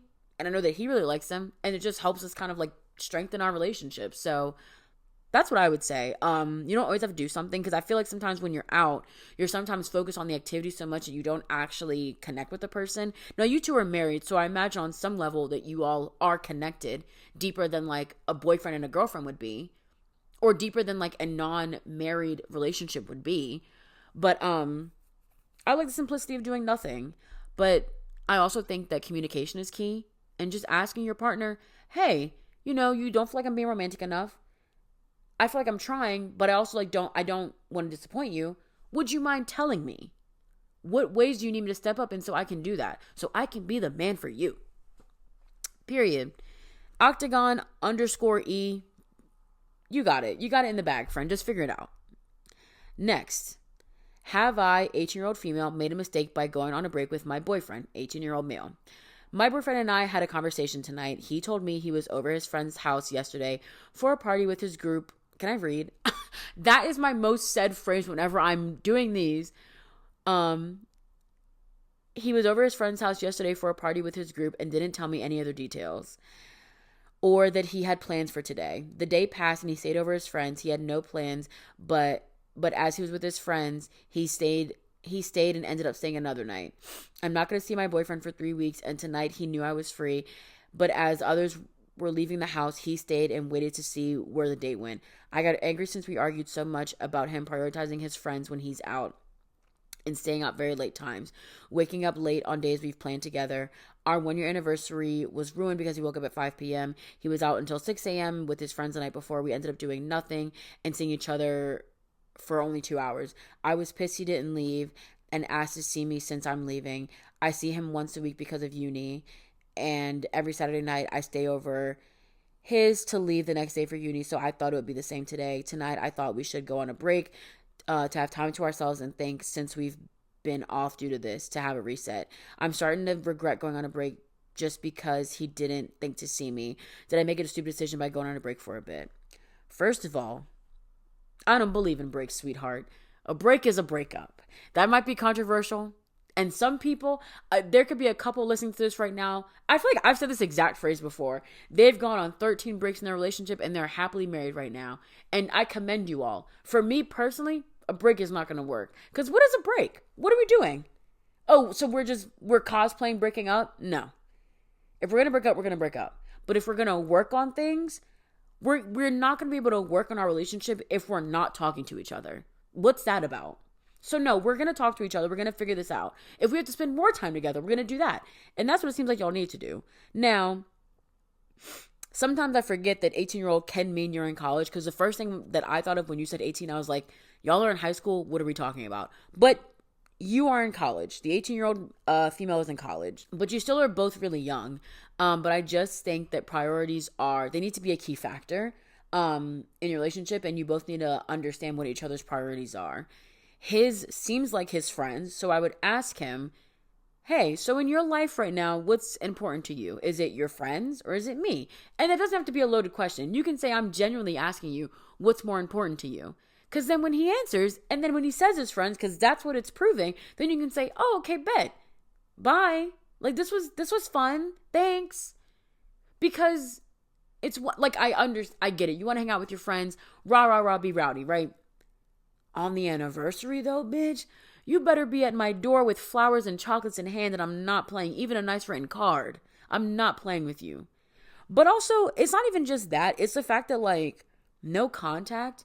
Why doesn't your girlfriend know where you are? That's not okay. Locations are one thing, but it's about you actually checking in. Because checking in is like showing an effort that you want someone to know, like, hey, I want you to know that I'm safe. I don't like that. I don't think you're overreacting by going on a break. I just think you should break up with him. Well, you need to have a conversation with him and then navigate from there, which to me sounds like you should break up with him. Next, 18-year-old male, hurt my girlfriend. How do I move on? So you hurt her and you want to know how to move on. Okay. All right. Let's see what this is about. First of all, you're already starting off sassy. But first of all, we met our freshman year but rarely talked and we weren't close. I moved to another school and we started talking then. I had already been with people before her, but didn't tell her anything. So basically, she only kind of knew. We talked and talked. It was basically a situationship because of my immaturity. We were very close, but I wasn't a good partner to her, and I ended up cheating. I kissed another girl at a party and didn't tell her. A couple of months from when that happened, some of her friends found out and told her. Oh, so you didn't... Okay. Obviously very hurt, she broke up with me. This was in January. I couldn't take it, so I kept trying to communicate with her, and eventually we started talking again. So you... Okay, hold on.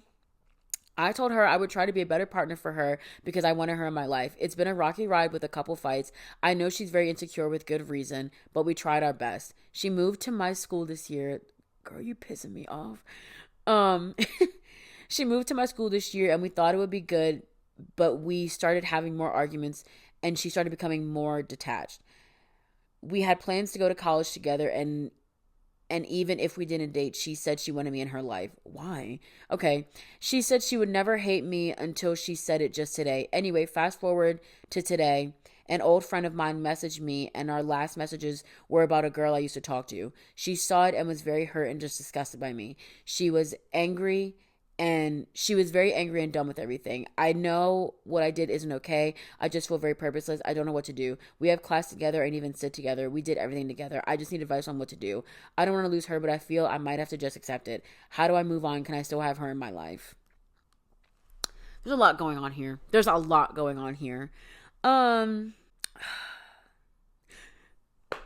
Where do I go? What do I say first? I think the fact that you cheated on her and she had to find it from her friends that's trifling of you. You're trifling. You're going to hell. So that's first. You're asking, I don't understand. You're asking like, how do you move on? It kind of seems like you don't want to move on. It kind of seems like you still want her in your life. Yeah, it kind of seems like you still want her in your life. And despite what I think she should do, she has done a lot to still be in your life. And I think even though she seems very angry about finding these messages and you feel very guilty about her finding these messages, I feel like she still will be around. I think you all just need to understand what it is you actually want from each other. Do you guys just enjoy being each other's comfort person? To me, it feels like you all just kind of like having each other around, because she says no matter what, she wants to have you in her life. I can't imagine why. And that's no tea, no shade to you, fine-progress 1749. That's no tea, no shade to you, but like, if you've hurt her, I don't know why she would still want you around. It's clear that in somehow, some way, you are each other's either comfort person or you just kind of enjoy each other's company. But I think it's about understanding what is it you actually want from each other, and understanding if you actually can find that in someone else. Because if you can, I would say, unfortunately, or maybe fortunately, you might have to go separate ways. Because if you're looking for someone to cuddle with at night, well, I'm sure if you look on Tinder or any other dating app, you can find someone else to cuddle with. So then that person becomes useless to you.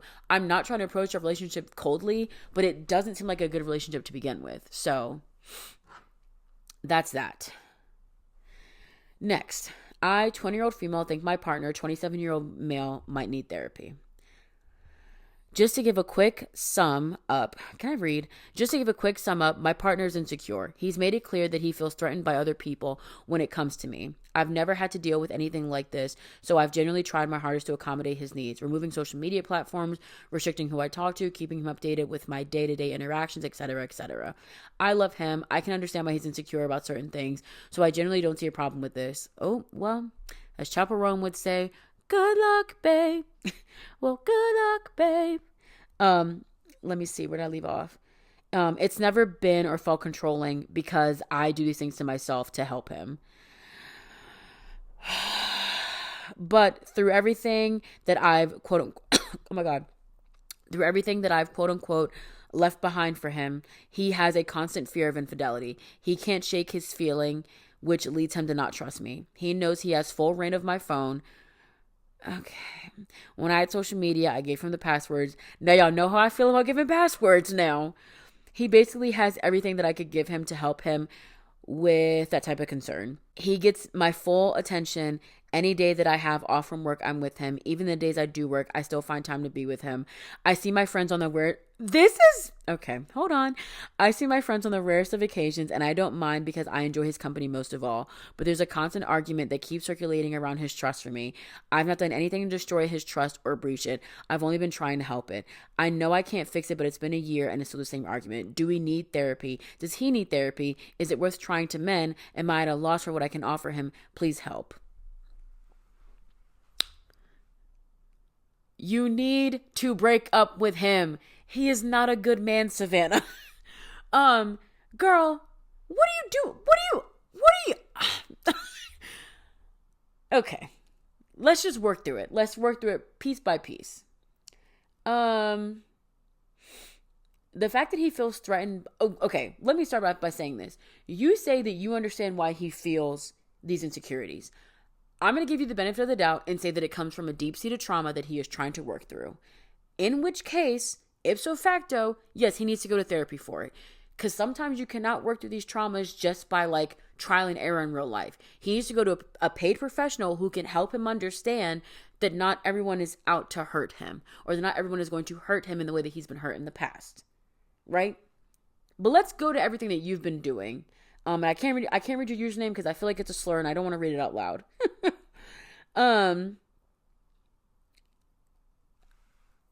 Okay, so you say you're removing your social media platforms. Me personally, the way that this phone is attached to my hip, I would never delete a social media platform for a man. Are you kidding me? No, I'm also like not, but also if you're not doing any crazy stuff on there, then what are you deleting platforms for? No. But why do you have to delete a platform if he has your password? How about that? How about them apples? That don't make no sense. Restricting who you talk to for the sake of him, even if it's like a regular, degular, schmegular person from the Bronx? No, that's stupid. Keeping him updated on your day-to-day interactions. So you mean to tell me that every time you talk to someone, oh, babe, I said thank you to the bus driver that got off the bus. Hope that's okay. What? Girl. Okay. You saying you genuinely don't see a problem with this. First of all, I don't think that this post is even real. Because to me, this is like, okay, hold on. Wait, let me breathe. Let me take a sip. Hold on.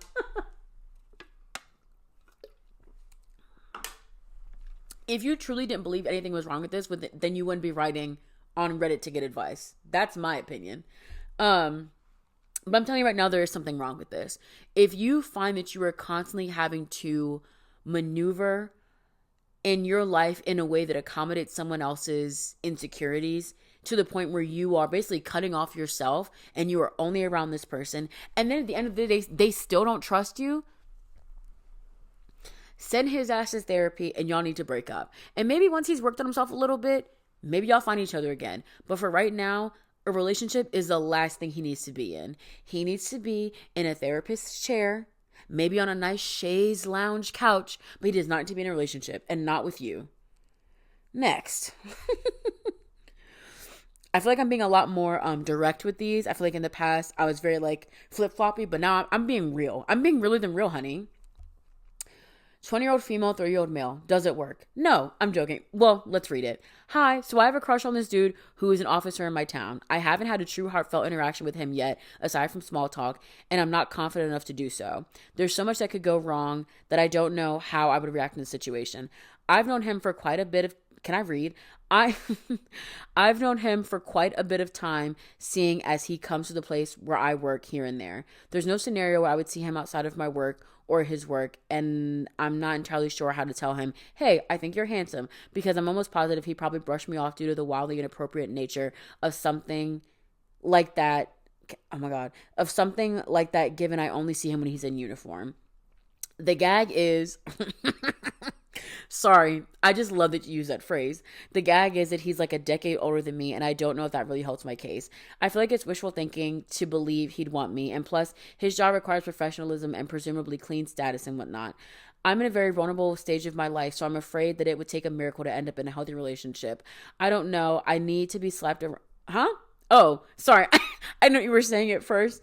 I need to be slapped around, have some sense knocked into me, because I feel like this is a scenario that's way too out of reach. But if there's ever been a scenario like this in the past, it would give me some hope to maybe act on something. But again, if it's unrealistic, I can come to terms with it. Well, first, less dash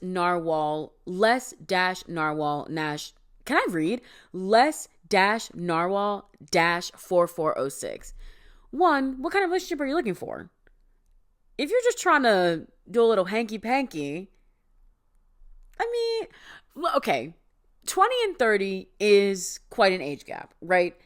That it's 10 years is a lot, right? 10 years, you all have grown up in different time periods, kind of. Like, I don't know, you've grown up with different experiences. You, at the very least, y'all are in two very different stages of your lives. You at 20 years old, you are very, very young, and you have a lot of time ahead of you. You at 30, you're still young, of course. Now, let's not say that 30 is old, because some of us are going to be 30 soon.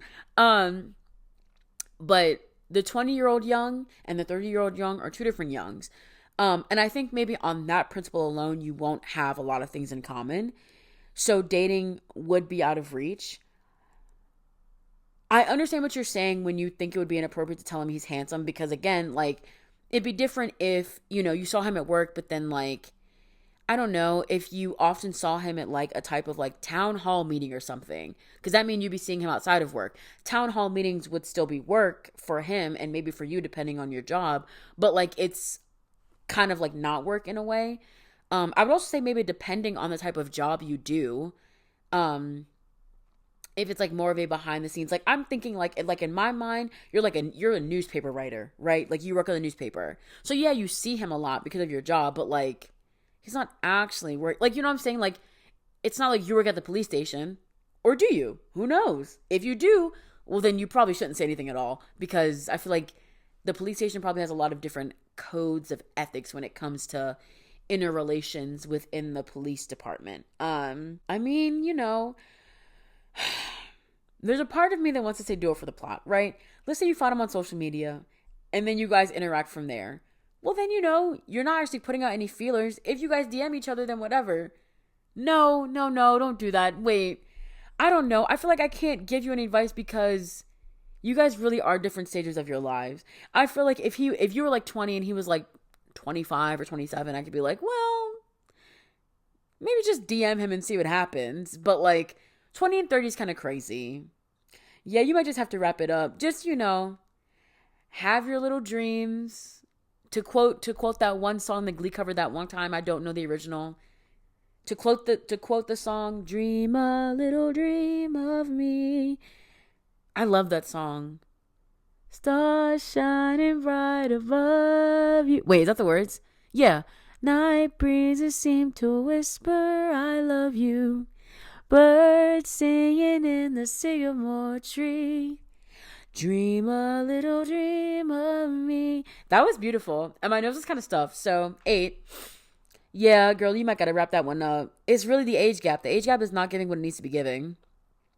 Side note, unrelated, right? So last week I told y'all about two of my celebrity crushes right now. Cooper Koch, Nicholas Alexander Chavez. Again, Nicholas Cooper, if you're watching. Hi. Hello. It would be lovely to have you on this podcast. As you can see, the vibes are chill.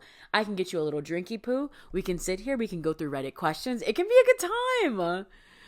So let me know if you want to come on the podcast. But sometimes it gags me because some people, like, someone will post an edit of Nicholas and they're like, there's such an age gap between us. He's so much older than me.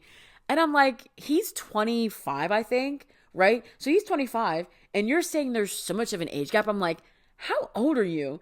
And then it always gags me because they're like, he's so much older than me. And he's literally just 2 years younger than me. And I'm like, that always puts into perspective of like, it just makes me feel not weird because like he's 25, I'm 27, but I'm always just kind of like, some of these girls on this app that are making these edits, these sexually charged edits are young.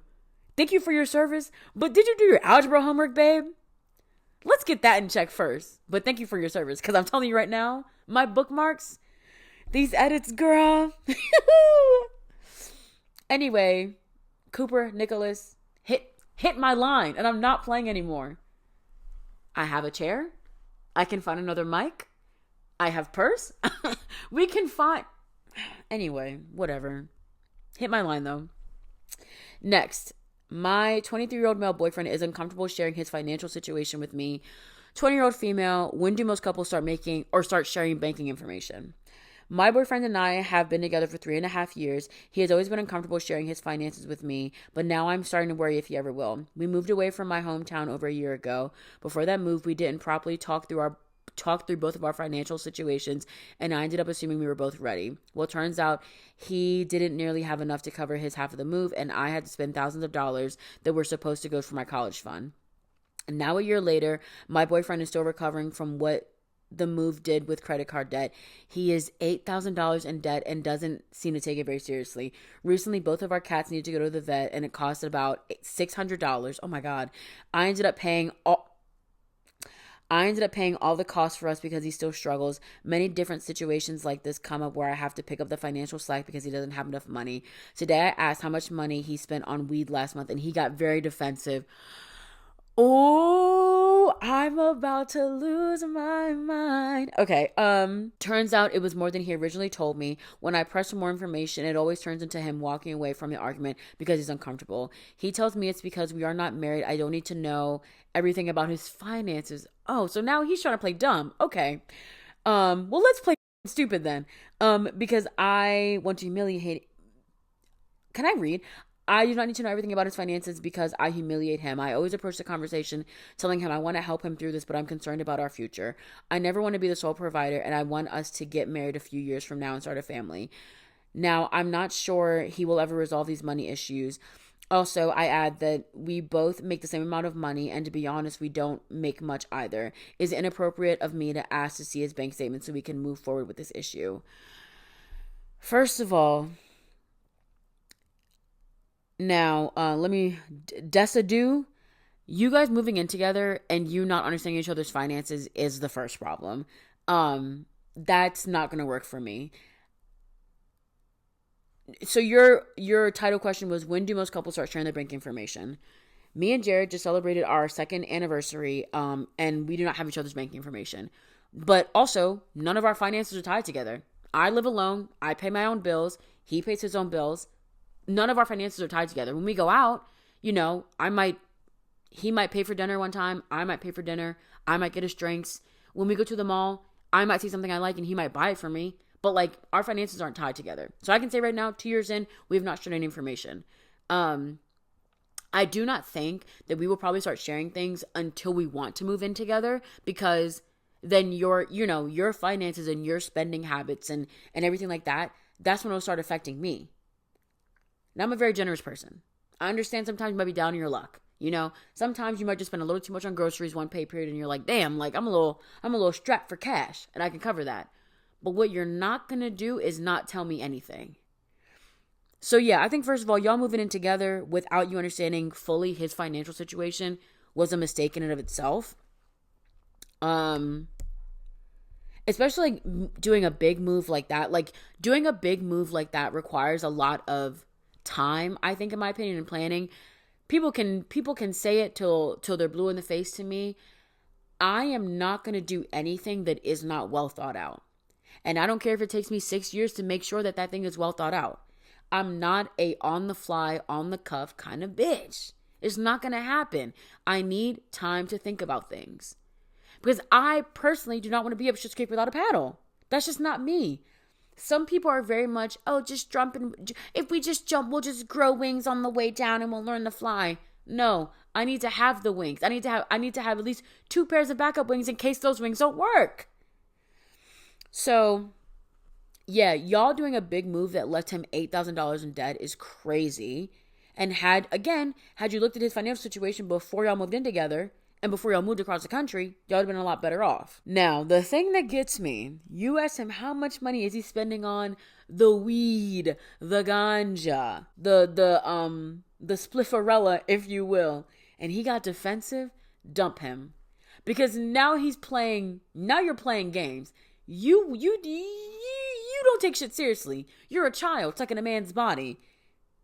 Because you're 23 and you're trying to play around too much.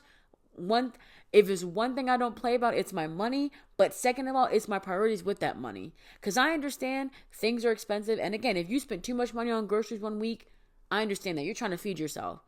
You're out here spending money on drugs and y'all just had to spend $600 on your cats and you're still $8,000 in debt. Do not piss me off. Do not. Break up with him. Break up with you. Yeah, dump him. Because he's playing around. It's not inappropriate for you to ask him to see his bank statements. If he has no desire to get his money situation, especially if he doesn't even want to get his money situation together. Because if someone's offering to help you and you just want to smoke weed all day, huh? That's the only thing you want to do all day. Dump him. Dump him and let him figure out his $8,000. I can't even say it. I'm so frustrated. Let him figure out his shit on his own then, since he want to play games. Next, situationship, ? IDK if I would even call it that. Female 30, male 27. Okay, so I, female 30, started talking to this guy, 27-year-old male. From the beginning, we agreed that neither of us wanted a relationship and just to have fun. We met up, had a great first date. Sex was amazing. Since the first date, he messaged me daily, but not the entire day. Perfectly fine. Invites me over like 4 days later. After this, he started texting me less. Once a day, literally 1 to 2 texts, and I wouldn't respond until the following day. Took him a month, then he invites me again. I need a sip of water because I'm already stressed.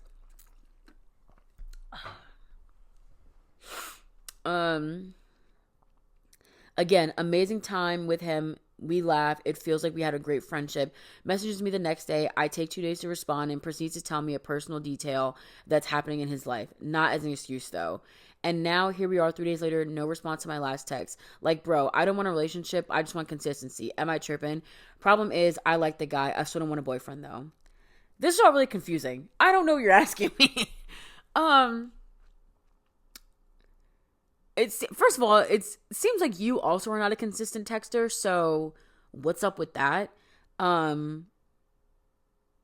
would say if you just want to have sex with someone, but you start to like them, and I'm saying this from personal experience, you've already ruined the situationship then. Because it's literally, I feel like situationship in itself is doomed from the start. Because there's always going to be feelings involved. I think people try and act like, oh, I can just have sex with no feelings attached. And again, as Chaperone would say, good luck, babe. Well, good luck. It's not going to work. It never works. Like, that's the whole reason we keep getting into different situationships, because the previous ones don't work out. But I feel like if the idea of this situationship is just to be casual and you've caught feelings, then you've already ruined it. So you might as well just cut it off. It seems like y'all are both kind of terrible texters, though. But I feel like you're maybe trying to match his freak as far as not texting him too much. But the problem is that it's bothering you now. So now again, you're on the bad side of it. You need to cut him off. I think you should get out of the situationship in general, because to me, I'm going to say, can I say something controversial but brave? I feel like, and maybe this actually isn't controversial, but I feel like someone needs to hear this. You only want a situationship because you don't think you are worthy of love. And so you think that by settling into something that is not a relationship, or it's supposed to be less intense in a relationship, you're like, oh, I'm getting what I want out of this because I'm getting the sex, I'm getting the physical touch, and if I like the person, that's just a bonus. But you want to be in a relationship. You just don't actually want to admit it to yourself. Is that controversial? Was I being brave by saying that? I think so. You want to be in a relationship. It sounds like user commercial_gas 4087. You want to be in a relationship. You just maybe are afraid to get hurt. So you're telling yourself, oh, I just want something casual. Don't lie. Don't lie to yourself. Just be honest. If you say you don't want a boyfriend, though. You end this by saying you don't want a boyfriend, though. LOL. Don't lie. Don't lie to me. You can lie to everyone else, but don't lie to Auntie Sham. You might not want a boyfriend, but I feel like you don't want to be in a situationship. You don't know what you want, actually. And I don't know what you want, but you definitely know what you want. And so, I think you should just be single, honestly, because clearly you don't know what you want. Next, let me see how many more I have. Oh, we have a good deal more, actually, so I'm just going to keep going. 27-year-old female and 30-year-old male, materialistic or realistic? I graduated college, I have a good job, and I earn a solid income. My boyfriend didn't go to college, which I don't mind at all. He works a minimum wage job and isn't the most ambitious, although he's taken a few steps forward, which is reassuring. But I always find myself anxious when I think about the future. He has his own place, lives simply, and isn't struggling financially or in debt. The thing is, he treats me in a way that I never thought I deserved, and I deeply love the relationship that we have. I'm truly happy when we're together, and when we're apart, doubts start to creep in. I don't need him to match my income. You don't need him to match your income, freak. Sorry. I'm completely okay with being the primary earner. I also have dreams of owning a nice home, living in a comfortable neighborhood, and having a beautiful engagement ring, and creating a life where we can enjoy things like travel and small luxuries. I love him so much, but I'm struggling to make sense of it all. Thoughts? Oh, girl, this might be one of the first times that I haven't had a concrete opinion on. You stumped me. Throw capital carrot. I do think love conquers all sometimes. I really, if you are genuinely happy, I think that's what's most important. I think if you are genuinely happy, I think that's very important. Because people get in relationships and they aren't happy and they stay in them because of what can be provided, and you're not necessarily, and I feel like your situation shows a lot of people that like you are genuinely in love with this person. And I think that that's important. This one's kind of hard because I don't want you to have to settle. You did the things, you graduated college, you got a good job, you're making good money, and you want these things for your life. And I don't think that you should have to settle. And you want these things. You want a nice engagement ring. You want to travel, and you want these luxuries in life. I feel like your boyfriend should know that based on like the lifestyle that you want to live, through conversations you have. He should know that you want to do these things. I think the question now is, does he expect for you to conform to what he wants, the more simple lifestyle, or does he plan on making more moves to kind of level up a little bit so that he can not provide you with the life that you want, but be able to help share the life that you want? You know what I'm saying? Because you say here, you don't mind being the primary earner, but you also have dreams that would require him to also basically step his game up a little bit. So what is his next move? I think knowing his next move will tell you what you should do next. Because if he plans on dragging you back down with him, and I'm not trying to put you all on like some type of different hierarchy, but if he's planning on dragging you back down to the simple life that you don't want, then you have to break up with him. Or you have to have a very serious conversation with him about like, hey, just so you know, I'm not this kind of bitch. I want pasta and lobster, baby. But if, you say in here, he's made a few steps, which is reassuring. I can only hope that he will continue to make more steps for you so that you can have the things that you want. This was a good one. Kudos to you. Okay, breakup after my boyfriend, 20-year-old male, makes toxic comments towards me, 26-year-old female. Second chance after breakup. We were together for 4 years, and since the beginning, he has always told me what to do. Hello? All right. If I disagree with him, he insulted me and made me feel dumb. Oh, okay. Every time we fought over this, he insisted that it was because he wanted to help me and that it was for my best interest. Oh, okay.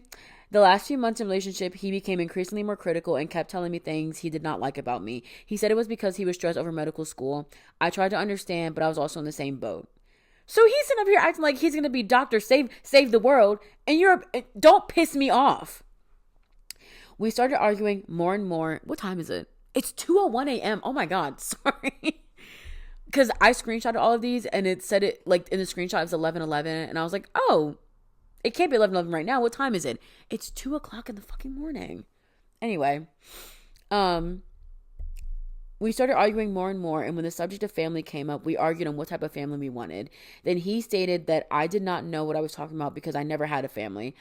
Oh, you're going to hell. This really hurt because I can figure why this would hurt, but this really hurt because I grew up with extended family and struggled with that. Then things got even worse when I started chatting more with my mutual friend over video games. My boyfriend started accusing me of talking to him too much and that he felt like I was cheating on him with him. During the argument, he suggested that maybe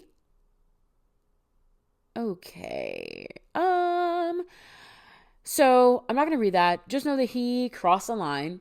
He basically brought up some of her trauma from the past. This really broke my heart because I trusted him and it felt like he was secretly judging me the whole time. I was completely fed up and told him that we were breaking up. However, he is asking for a second chance to fix himself and start over.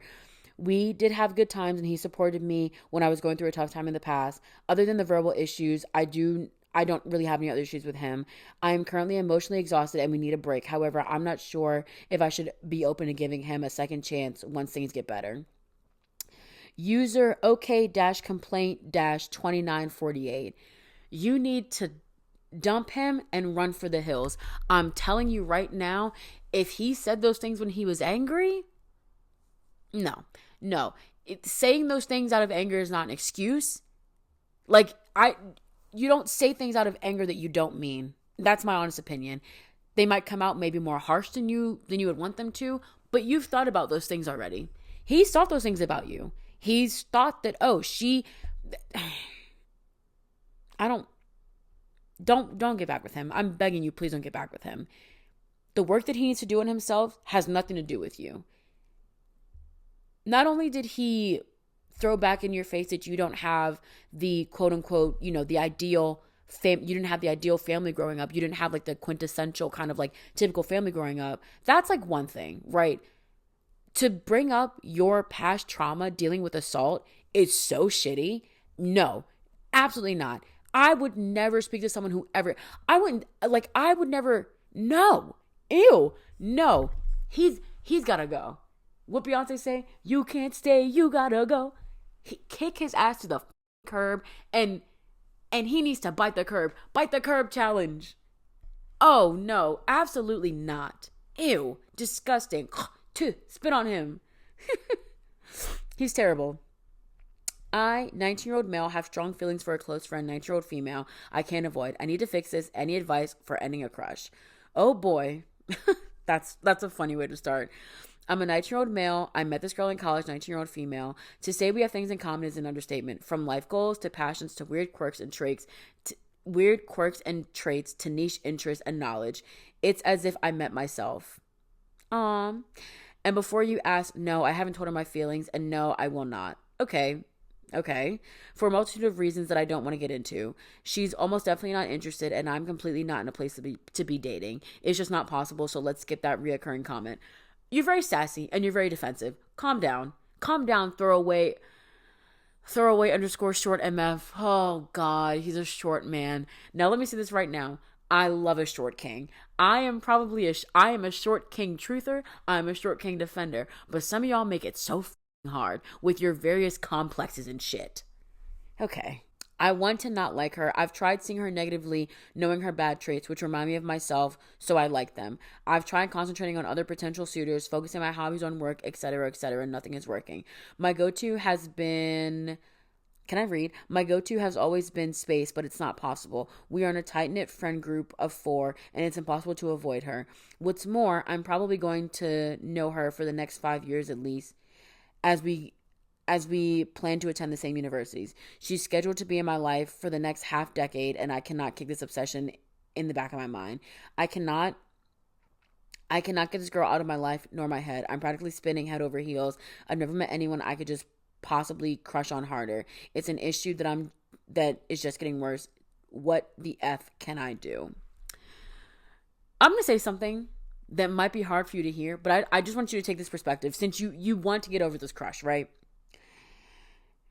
Do you think that you all get along so well because you're friends? And maybe that's all there is to it. Y'all know I've said how I feel about crushes on this podcast, which is so funny because in one hand, while I talk about real life crushes saying like, oh, that's not the other person's problem. That's your problem. You have to work through your own shit. I also talk about celebrity crushes in which I'm fully acting on them because I'm telling you right now, Cooper Koch, Nicholas Chavez, please come on this podcast. I'm begging you on my knees, hands clasped. I just want one chance. Okay, I'm done. Do you think that you all have all these similarities because you all are friends? You say you're in a tight-knit friend group, and I'm assuming you all have been for quite some time.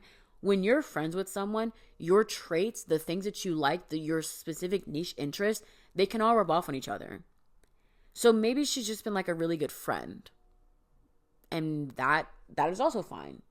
Now, I can't tell you whether or not you're attracted to this person. I don't know if you're attracted. Like, I don't know your level of attraction. But you brought up that you like them because you all align on so many things. But maybe you all are just like really good friends. I'm only saying that to say because if you don't want to have a crush on this person, you could just think about it like that. Like, oh, we're just good friends and, you know. Because I've had really good guy friends that like, we get along really well. Same sense of humor. Same values and stuff like that. So maybe it's not like that deep. If you're trying to get out of the crush, you're trying to get out of the crush. I'm just saying. But you say you're not in a place for dating. You get very defensive saying that, oh yeah, I haven't told my feelings. I don't want to for a multitude of reasons. Well, first of all, if you want advice, then maybe you should give us a full scope so we can actually give you advice, huh? I feel like the other way you could do it is to get rejected by her. Maybe that would help. So you might as well just tell her. Especially if you're so sure that you can't tell her that you have feelings for her, then you might as well tell her so that she can reject you, so that we can move on. One thing rejection will do, it might break your heart. It might make you not eat for a few days. It might make you sick to your stomach. It might make you cry. It might make you run up Adele numbers on your Spotify. But the last thing it'll do, or the first thing it'll do actually, it will help you move on. Hopefully. Now, not for some people. For some people, rejection just makes them press harder, which is a whole other issue. But just tell us you can get rejected. Okay, do I, 25-year-old male, deserve more from my girlfriend on my birthday? As a man, you deserve nothing. So let's start there. Okay, I, 25-year-old male, turned 25 today. I was supposed to have a good day with my girlfriend, except she didn't get me a present. She didn't come over. She didn't come to dinner with me. She didn't have sex with me. She barely kissed me, and she went to bed really early before I was even tired. She just hates you then. I started my day early, texting her at 9 a.m. It was about 4 p.m. when she replied, and she said we could go to Denny's. We went to Denny's with her and her brother. I got my free meal. Her brother paid for her and himself. She then refused to come home with me, and instead we went back to her place. I went to my home, took my puppy out, gathered my things, and she got ready to go to her place. I went over for about an hour, and she acted like it was any other day. Then we went, can I read? Then we were going to go to dinner, but she refused to stay home. She refused and stayed home. I went with one of my friends. When I got back, we lit candles and ate a cake that was sent to me by mail from my parents. She then went to her room. We watched about 20 minutes of a movie and then she fell asleep. I feel like I may be an asshole here. I don't feel like any effort was put in at all by her today, as listed above. And there were a lot of things I wish she would have done for me today that she didn't. She blows hundreds of dollars every week on alcohol and pot. Oh, here we go. We got another pothead. So she could have given me a little gift to show she cares. My friend was paying for dinner, so she could have gone and got a free meal. I hate packing up my puppy and bringing him over to hers, and she knows this, yet wouldn't come over. I ended up leaving her while she slept and went home. I'm sitting here at 12 a.m. thinking about my day and how little she did for me. Am I entitled, or is she showing a lack of caring? She's been really mean to me before and cheated on me, so I know she's not the best, but I don't think I want to be entitled either. What do you guys think? If you don't dump her, okay, well, first of all, y'all, his username is sacrifice to Satan 666. Now I'm sanctified and holy, and I don't want what you're bringing to the table. Break up with him, or break up with her. She's not good for you. She don't care about you. Break up with her. Y'all be coming on here asking questions that I feel like I know the answer to. Break up with her. Again, you know, the person you're in a relationship with should know how important birthdays are to you. And once they know that, then they should know how to react. And if they don't react accordingly, kick them to the curb. Again, I'm telling y'all this, birthdays are a treasure. You know, the passing of time, the gift of getting older is a blessing. And if that person is going to celebrate it with you, kick them to the curb. Okay, boyfriend issues. 21-year-old female, 21-year-old male. So my boyfriend and I have been together for about a year. For backstory, around last year, we both lost our jobs and I had totaled my car and his car was repossessed. Damn. You could say it was a bad luck situation, but different factors put us in this situation. Before this, we both had great jobs and cars, but we met partying. We were just talking about, can I read? We were just talking, but I'd hear from other people how he was talking to other people. Fast forward to losing everything. He learned I was the only person really looking out for him, I guess. I got a car and a job but he has yet to. It's not like he doesn't try, but I guess I don't know. I take care of the majority of things for us, so I went through his phone this morning and went to TikTok, and I've been through his watch history before, and it's of other girls. And I'm not sure, and I'm not an ugly girl or in my 30s. Hold on. Wait. Hold on now. Wait. That's not funny. Wait, what do you mean I'm not an ugly girl or in my 30s? Hold on. Now, don't get slapped. I don't like the way you said that. I'm not an ugly girl or I'm not in my 30s. As if being in your 30s is also... You're mean. I'm 20 and I'm not fat. All right. Actually, I kind of hope the worst for you now because now you're just being a bitch. And I'm not fat, so I'm not sure why he would look elsewhere. Maybe because you're actually a terrible person. And I didn't trip about it because this would be like watching porn. No, it wouldn't be, but okay. But what really got me is when I checked this morning, I looked into him and his best friend's messages, and he was sending him videos of other girls, like weird videos too. One was with a girl putting on her pants and the other was with a girl in a skimpy outfit. It's one thing to watch, but to send it to your friend, what do y'all think? First of all, I don't like you. You are... I want to give you the benefit of the doubt and understand maybe what you were saying, but you worded it terribly. I don't like you. No, actually, no, I'm not giving her the benefit of the doubt. You suck. First of all, let's get that straight. Girl, you. I'll knock all this shit over. Girl, you. I don't want to give you any advice. Y'all should get married. See how far this takes you. As Chapel Roan would say, well, good luck, babe. Good luck, babe. I ate that one. You can't even deny. Why are you going through his watches? Like, I don't know. You equated watching TikToks to porn is crazy. Girl, I ain't got nothing for you, honestly. I really don't. Good luck to you. I hate to say it. I hope I don't sound ridiculous. Good luck to this man. This is going to be our last one that we're going to read. I hope it's a good one. Hopefully this person doesn't piss me off. Why doesn't my 26-year-old girlfriend respect me, a 27-year-old male? Now, men don't deserve respect, but let's see what happens here. First of all, I'm new to Reddit and really have nowhere else to turn to help. I, 27-year-old male, and my girlfriend, 26-year-old female, have been dating going on almost 2 years now, and things have been rocky for the past 2 months, but yet we remain. The problem comes in with an old friends with benefits she used to have before me. Maybe 2 weeks ago, I used her phone to take some pictures she took on our trip to Chicago. Then I saw a video she had recently deleted telling her friends about a guy how he is better in bed, and if all else fails between us, she'll get in contact with him again, and how she wanted to contact him basically to remind him that she exists. Oof. So then I confronted her about it, and she made it seem like I was snooping, even though she admitted what she said was wrong, and she made it seem like it was my fault for even looking. This past weekend, she had a sleepover with her friends I've never met in person, and she came over this morning. So the best of me decided to look at her phone one more time, and I saw she invited him over for drinks. Oh, God. She denied this until she realized I had seen the messages where she told her best friend he was coming. She said nothing happened and I'm overreacting. Then upon further search, she told her sisters in her family group chat that she was thinking about having a threesome with him. Whoa, okay. With him, which she then asked me 3 days later. She started to cry and said said that she doesn't know why she did this. And then she dropped the bombshell on me that she was starting to have a change in heart considering our relationship. All of this is such a shock to me. She had gotten her car, drove off, and I asked her why she would do this to me. She lived a tough life and was, I just never feel comfortable reading it. But she's had a tough life, had some trauma in her past.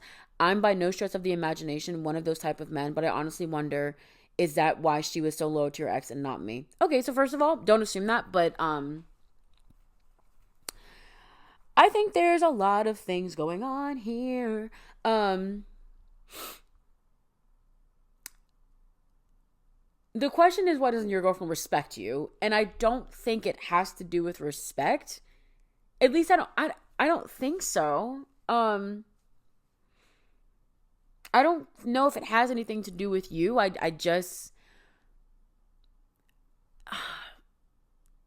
know. I don't know if you're asking the right question. I don't know if it's, why does my girlfriend respect me? I think the question maybe is, I don't know what your question is actually. I think that what needs to happen here is she clearly still wants to be involved with this person, which means that she does not want to be single. Or she doesn't want to be in a relationship, or maybe she wants something that is a little more open. It's very hard to tell what she wants right now, and I think you need to get that answer out of her. If you feel like you're doing all the right things, but you're not getting the response that you want from her, the response being a loving and trusting relationship, then you need to figure out why that is. You need to ask her, and if she can't give you a straight response, then you kind of have your answer. But if there's any type of conversation or dialogue that needs to be had, then you should start there with asking, what is it that you actually want from this? It's all about conversations. One thing Shamira is going to do is tell you to talk to your partner and create that baseline of confirmation or baseline of communication first before we start going on Reddit and posting. No. After we go on Reddit and post, but before you take any advice from any strangers or any baddies who do a podcast, talk to your partner first. What's your username? Can I read? Throw_16996. Y'all have some ass names on this app.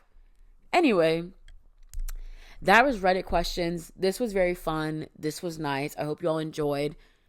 I love telling people what to do. It's my passion. It's one of my greatest pastimes. But that's going to be it for me today, you all. Thanks for hanging out with me and letting me ramble and rant on and do God knows what here. I love you all very much. Please take care of yourselves out there. Be kind to yourself. Please be kind to one another. Take the time to feel how you feel. Know that I know it feels like we're alone, but I promise that we're alone together at least. And I think that counts for something, right? I love you all very much. And I'll see you all very, very, very soon. Bye.